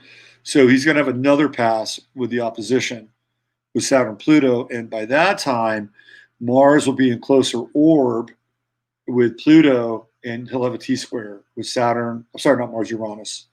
Saturn, Uranus. That would be in 2022. Saturn here, Uranus here, T-square, bang. I don't know. I don't think Bill Barr's got a long shelf life. That's my take. And if he does, it certainly would be in a very different state or condition. And with the Neptune-Mars opposition coming, even during that time, by the way, to me, he's disappearing. He's gone. He'll be gone. I think some of the legal stuff is getting close with that South Node. I don't know what he's going to do. I don't know how committed he is to this whole Trump thing. It's going to be very interesting because he strikes me as, reluctantly getting off his couch to do something. I don't get that he's really into it. He'd rather go bring down a colloidal silver manufacturer out of New Jersey, nano silver. He's going after nano silver. Whatever. All right, so that's Bill Barr's chart. Mr. Gemini. Bill Barr. Okay, what else do I have? So I think this, I said that the election stuff would be wrapped up by the 14th, which is the lunar eclipse. Sorry, the solar eclipse. We're going to have a lunar eclipse at the end of the month. I'm going to look at that next week. I'm not going to look at it tonight. So let me bring up the solar eclipse.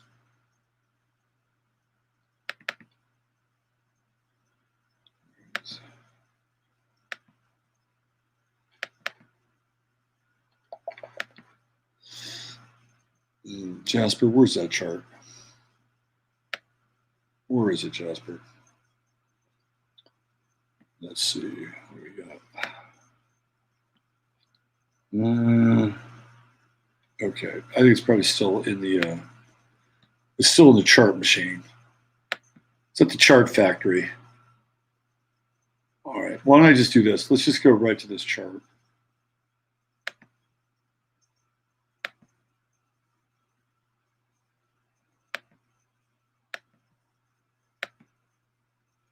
So this is the solar eclipse in relation to Donald John Trump.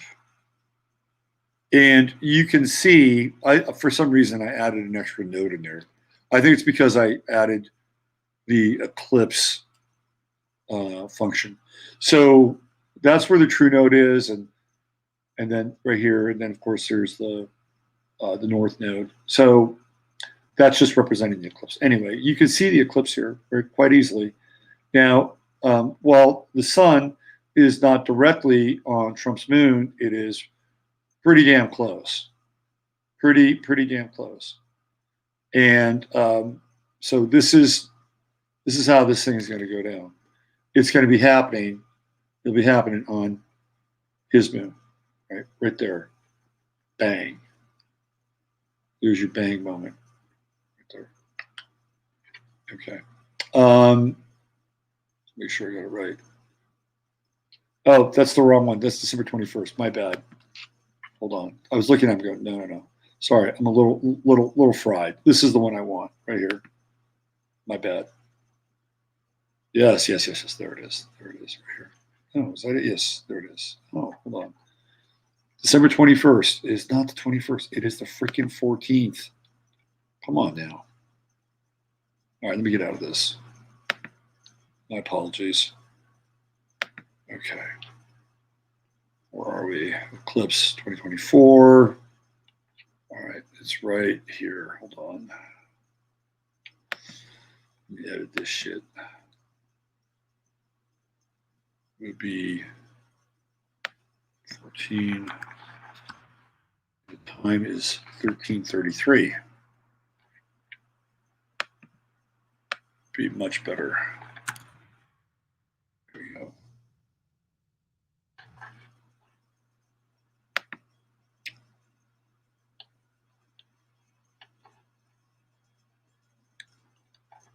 Where are we? There it is. Okay. Back to synastry.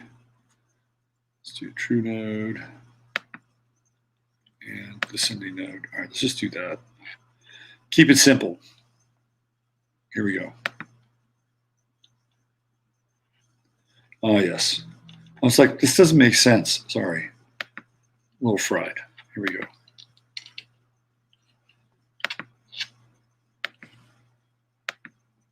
All right.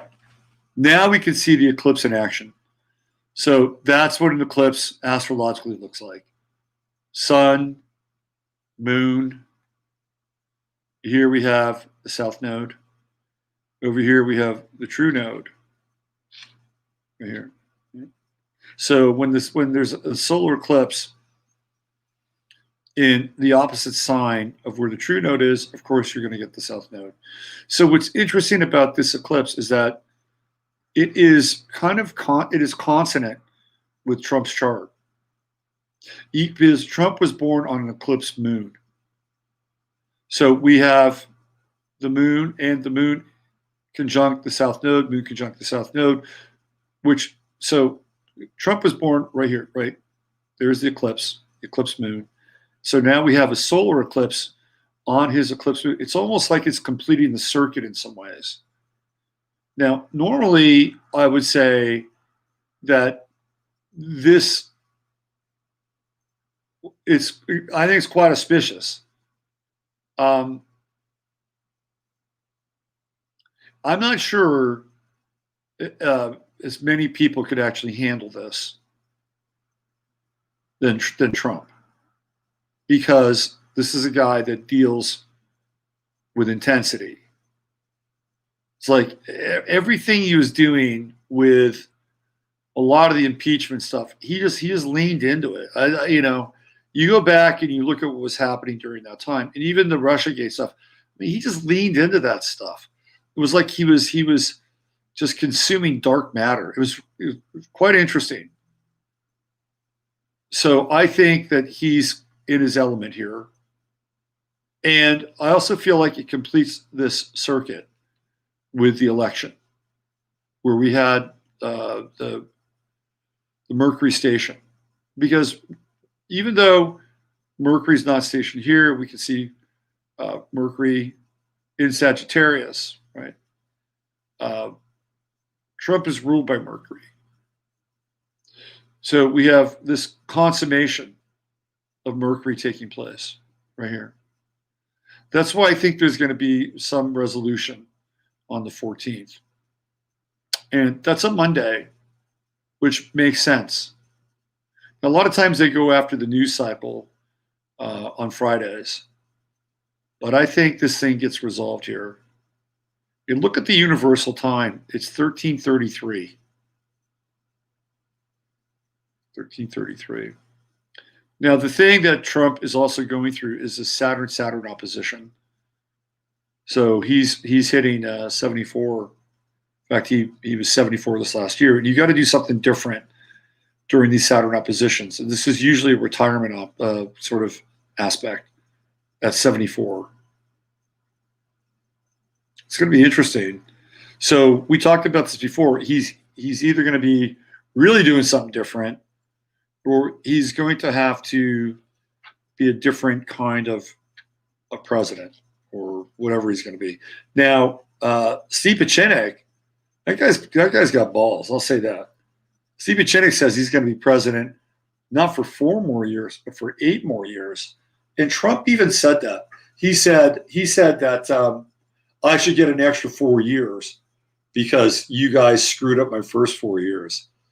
And Pieczenik actually said that. He said he's going to be president not just for 4 years, but for another 8 years. Now, that'd be a nightmare for the Democrats. Absolute nightmare. Look, I think that this, number one, the election has got to be resolved. This fraud, this corruption, it's been going on for a very long time. It's nothing new under the sun. They were just blatant. And E. Michael Jones was talking about this, and he said that they did it on purpose. And I agree with him, that they just wanted it so up front. Because if Trump conceded, they'd be like, ha, look what we did. We got one over on that son of a bitch, didn't we? Well, son of a bitch.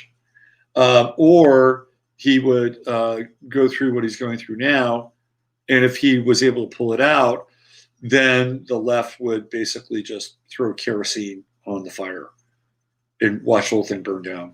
So for them, it's kind of a win-win in some ways. So this is going to be interesting. We'll get some hint of this probably, I'd say around maybe the 5th or 6th of December. I think we'll get a sense of which way the winds are blowing. And I don't think this thing's going to go away anytime soon. Well, at least not. It's not like, on Wednesday it's all going to be resolved. We're just seeing this thing unfold. And it's going to get very interesting. If it isn't already, you at least have to admit that this has been one of the biggest fucking movies you've ever seen. I mean, literally, you're in epic times. These are epic times. From the COVID stuff, from the global lockdown, to humanity being occulted into a trance, to this kind of Sturm und Drang of the human spirit, where one side is enveloped in darkness and contraction, and working out this collective, sort of deep psychic hatred and purgation, and the other side, working something else out, taking a stand. We're gonna bring this thing. We're gonna wrap our arms around this thing. We're not gonna be angry. We're not gonna be violent, but we're not gonna take it anymore either. I mean, this is really fucking phenomenal. If you're not awake right now, if you're not awake now, I'm not sure what it's gonna take you to get awake. You don't want to miss any moment of this. Now, how you deal with it, that's up to you. But you don't want to fall asleep now. You don't want to stick your head under the covers. Would it be good for you to get out and drop it every now and then and go into the woods and, do whatever you do in the woods? Yeah, absolutely. But this is on. This is game on time. And you could be an agent of change during this time. Remember, you got the trumpet. You've got the trumpet. You can play your song, wake people up. All right. Let's check in with you guys. Let's see where we're at. I've been going for hour 46. How do I know I'm really awake? Well, you know what? And sometimes you just got to roll the dice and say, fuck it. Right? So fuck it. And if you find out you weren't awake, you say, all right, I guess I got more work to do. Let's see. What else do we have?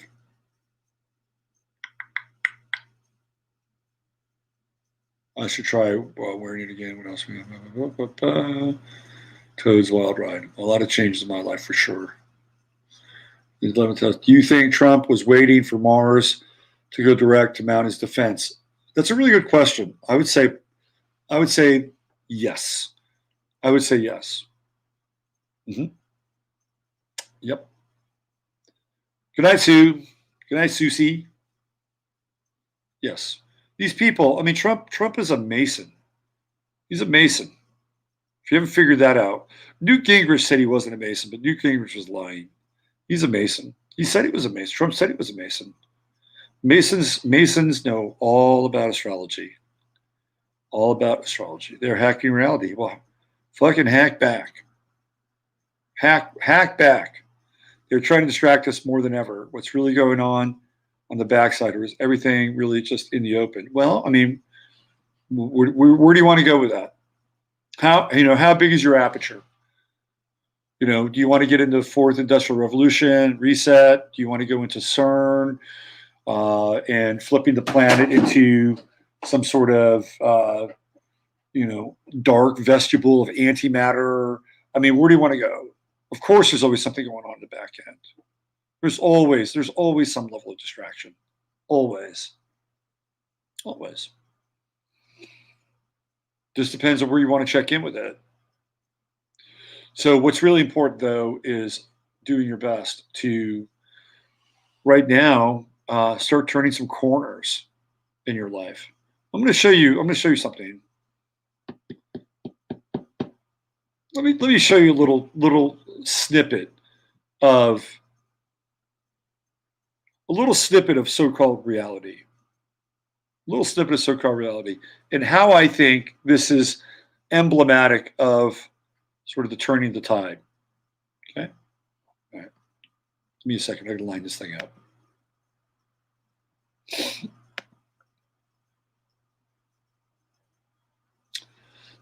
Canada's Trudeau announces his support for the Great Reset.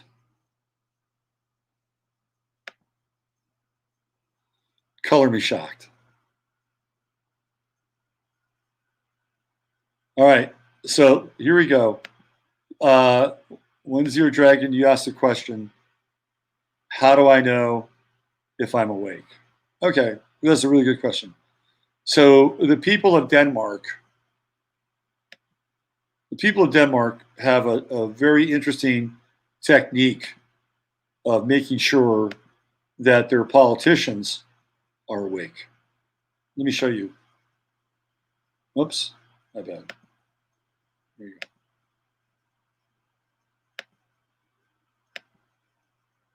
Here we go. All right. Are you ready? Can you dig it?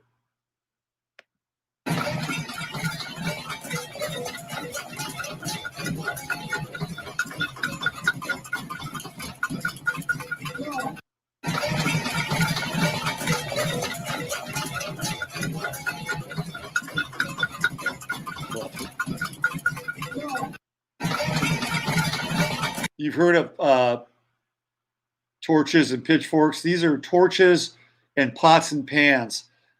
These people,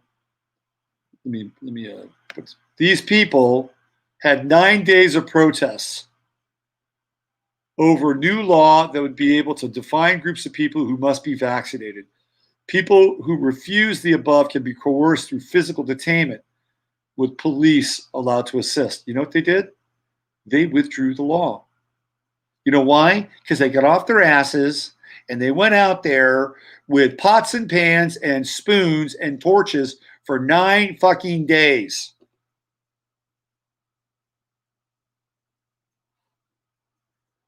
To make them and let them know and to keep their ass awake.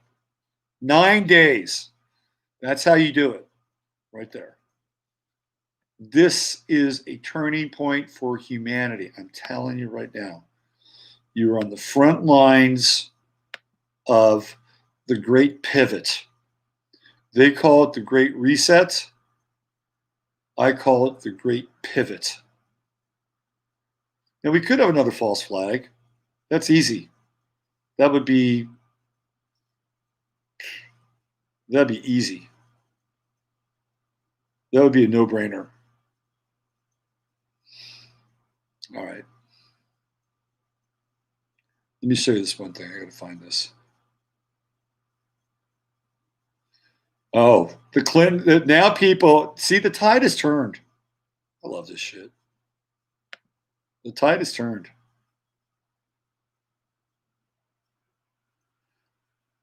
This guy's a pain in the ass, but I'm going to show you his video.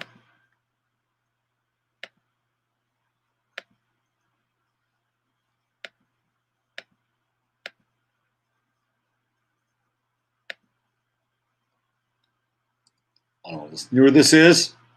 You know where this is? This is the Clintons' residence. They're out there chanting, "Lock her up." This guy, he's not a fan.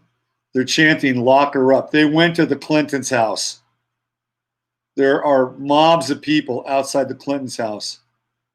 They're all there. Look at that.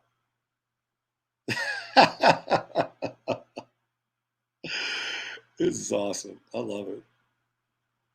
Lock her up.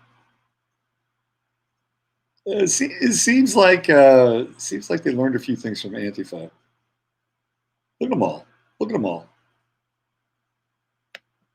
So that's their version of pots and pans and metal spoons. I got another one I want to show you.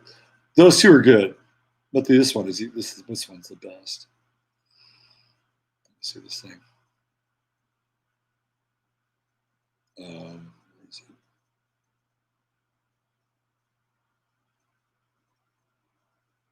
New York City tornado. Wow. New Trump tweet: "I won the election."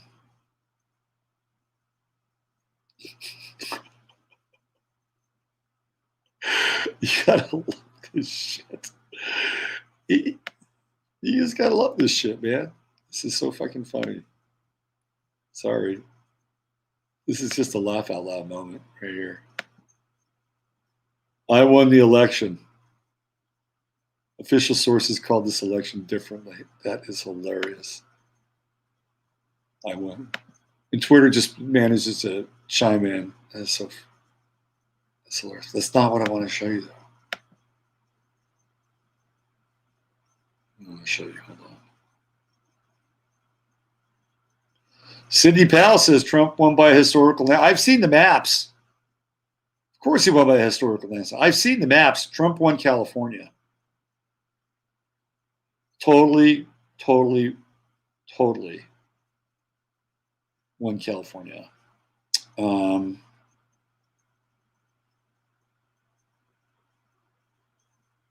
interesting. Okay, where is this? I gotta find this one video. Give me 1 second.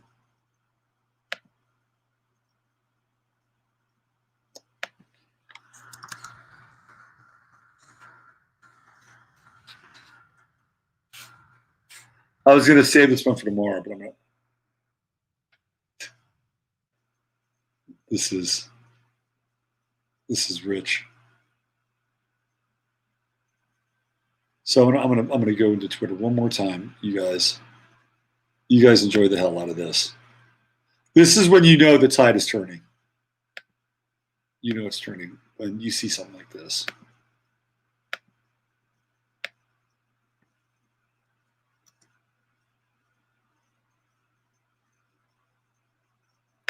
Okay, so this guy had been driving around and he was harassing Trump supporters. All right.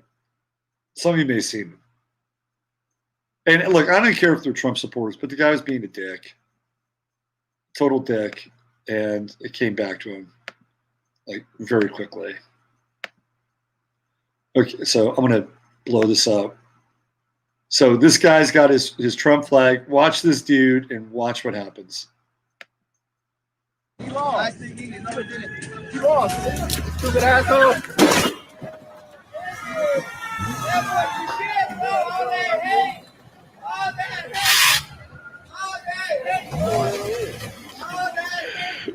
So what happens is this guy in the car spits at the guy with the Trump flag. Now, I think the Trump flag guy spits back, by the way. Pretty sure that's what happens. But this guy spits at him first. He'd been harassing people. Watch what happens. You lost. You lost. Stupid asshole.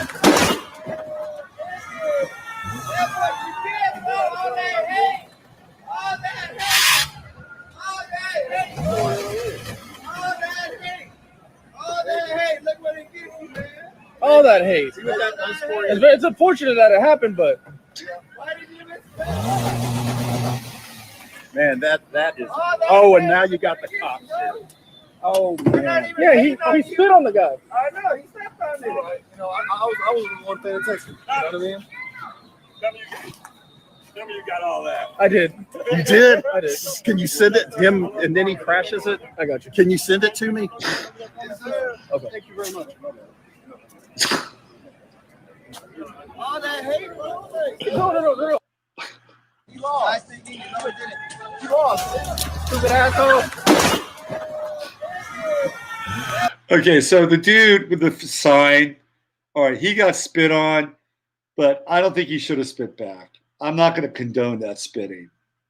That's just low level, okay? But this guy spit on him first, and then he hits this thing, and then he can't start his car.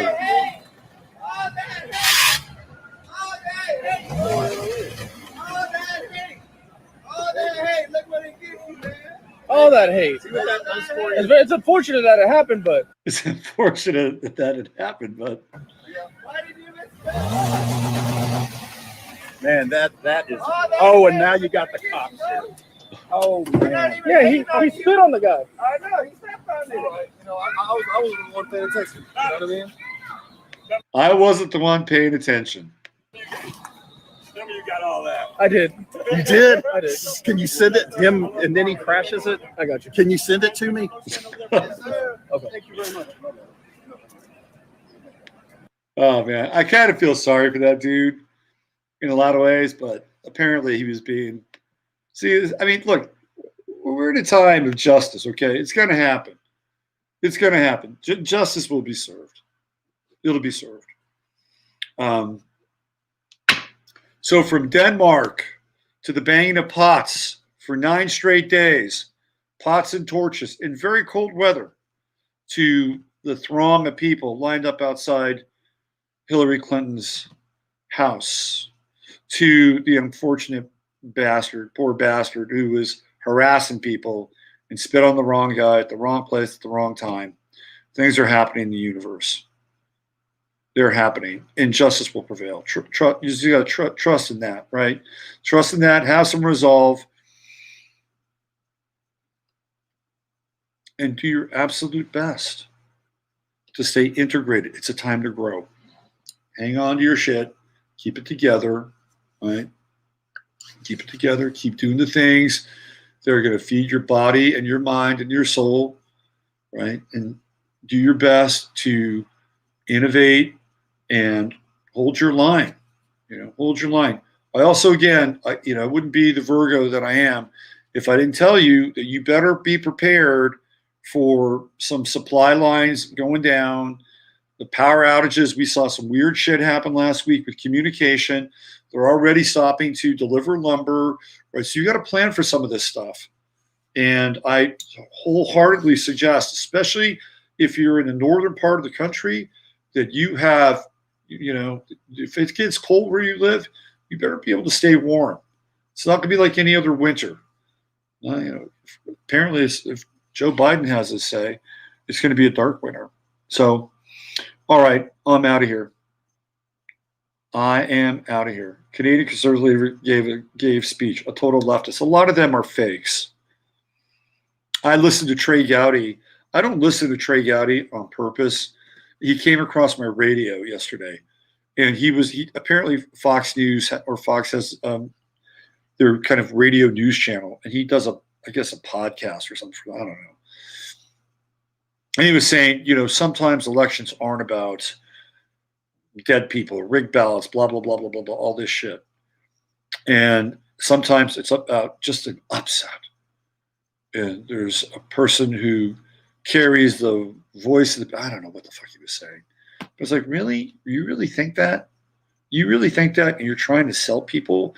Like, that's another thing. People are just getting outed right and left now. Like, this is a time where, we are in the time of judgment. People are being revealed. And, it's a challenging thing. It's a really challenging thing. So,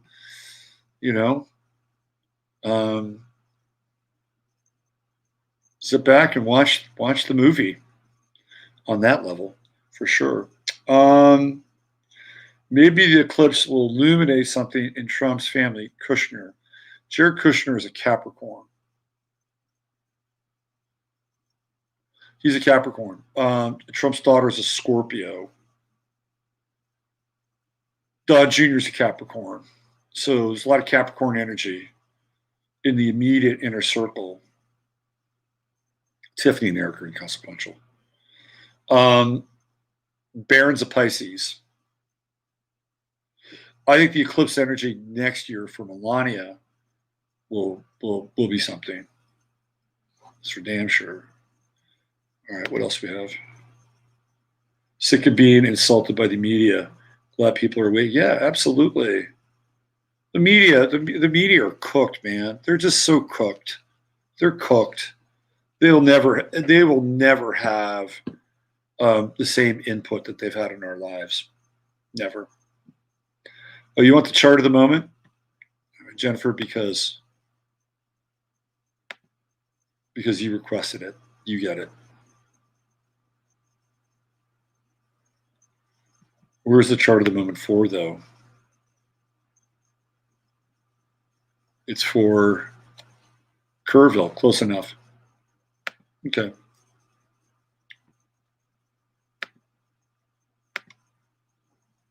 So this is where we're at astrologically right now. Good night, Michael.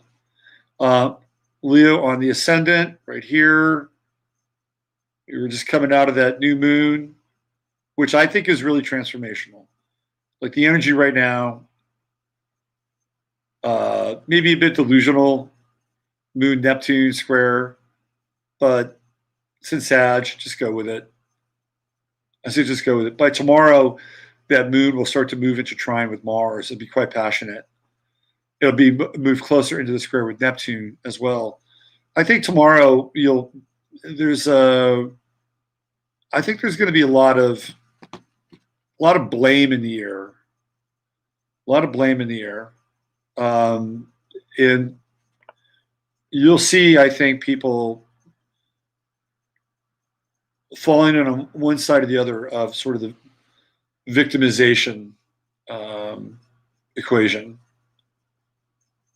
But I also think there's a lot of good energy tomorrow with that Moon Mars square. A lot of passion and energy. And let's see what else.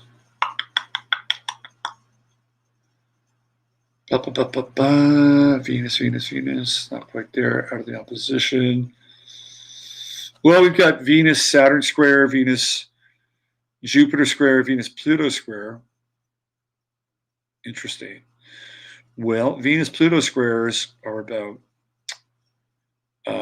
possessiveness at times, psychosexuality, dark eroticism, fixations. Let's see, Venus, Jupiter square can be a bit unrealistic. Taking chances, not being grounded, thinking that you could actually have a shot with somebody in a relationship and you've got no shot. That's a Venus-Jupiter square, especially with Venus and Libra. And then Venus-Saturn square, that'll move into orb more over the next few days. That's going to be interesting. The Venus-Saturn square is going to be really interesting. That has to do with contracts. Now, remember, all these planets are in Capricorn, which is connected to hierarchies and government. So, legality-wise, this could be tricky over the next few days. Like, I don't think it's great. That square isn't great for legality, unless you're going to the Supreme Court with the legality. But I think that can be difficult. But the other side of the Venus-Saturn square is commitment, like seeing things through to the end. So this is going to be interesting energy this week, especially with Venus and Libra, balance, adjudication, things like that. What else do we have? Mars is going to, so we talked about that Mars trine. That's not for ways, but it's starting to move into orb with the Mars square. It's starting to move into orb with Pluto. And the closer that gets, the more intense the energy gets. Way more intense. Not a lot of objectification, except for Venus and the true node. And in 9 days, Venus will be in Scorpio. That'll be interesting. There won't be a lot of air in the air in 9 days. The last time we saw those conditions was when the first theoretical wave of COVID hit. There just wasn't a lot of air in the air. It was just we didn't get to any air until Gemini, and then when we got to Gemini, all the George Floyd stuff hit. So it was combustible air. So these are conditions 9 to 10 days out that kind of mirror, with the exception of Saturn, because Saturn was getting to those final degrees of Capricorn. It wasn't quite there. It was closer to 29 and then 0 Aquarius. And but I do like the Moon Mars trine, and I think that's good. And the Moon will move closer into that trine tomorrow. So I would say try to keep your expectations as you start the week, because tomorrow is Monday. It is a calendrical day. Some people do get up and go to work. So time hasn't completely and utterly stopped, although it does stall out every now and then, like the spinning rainbow wheel of death on your laptop. So try to keep your expectations in check. Definitely a time for your spirits to be up. I don't know whether it's just kind of false confidence or just feeling like, okay, I've had enough. I'm choosing to feel good or better, or I'm choosing to feel positive. It's that kind of vibe. You do have a bit of a choice.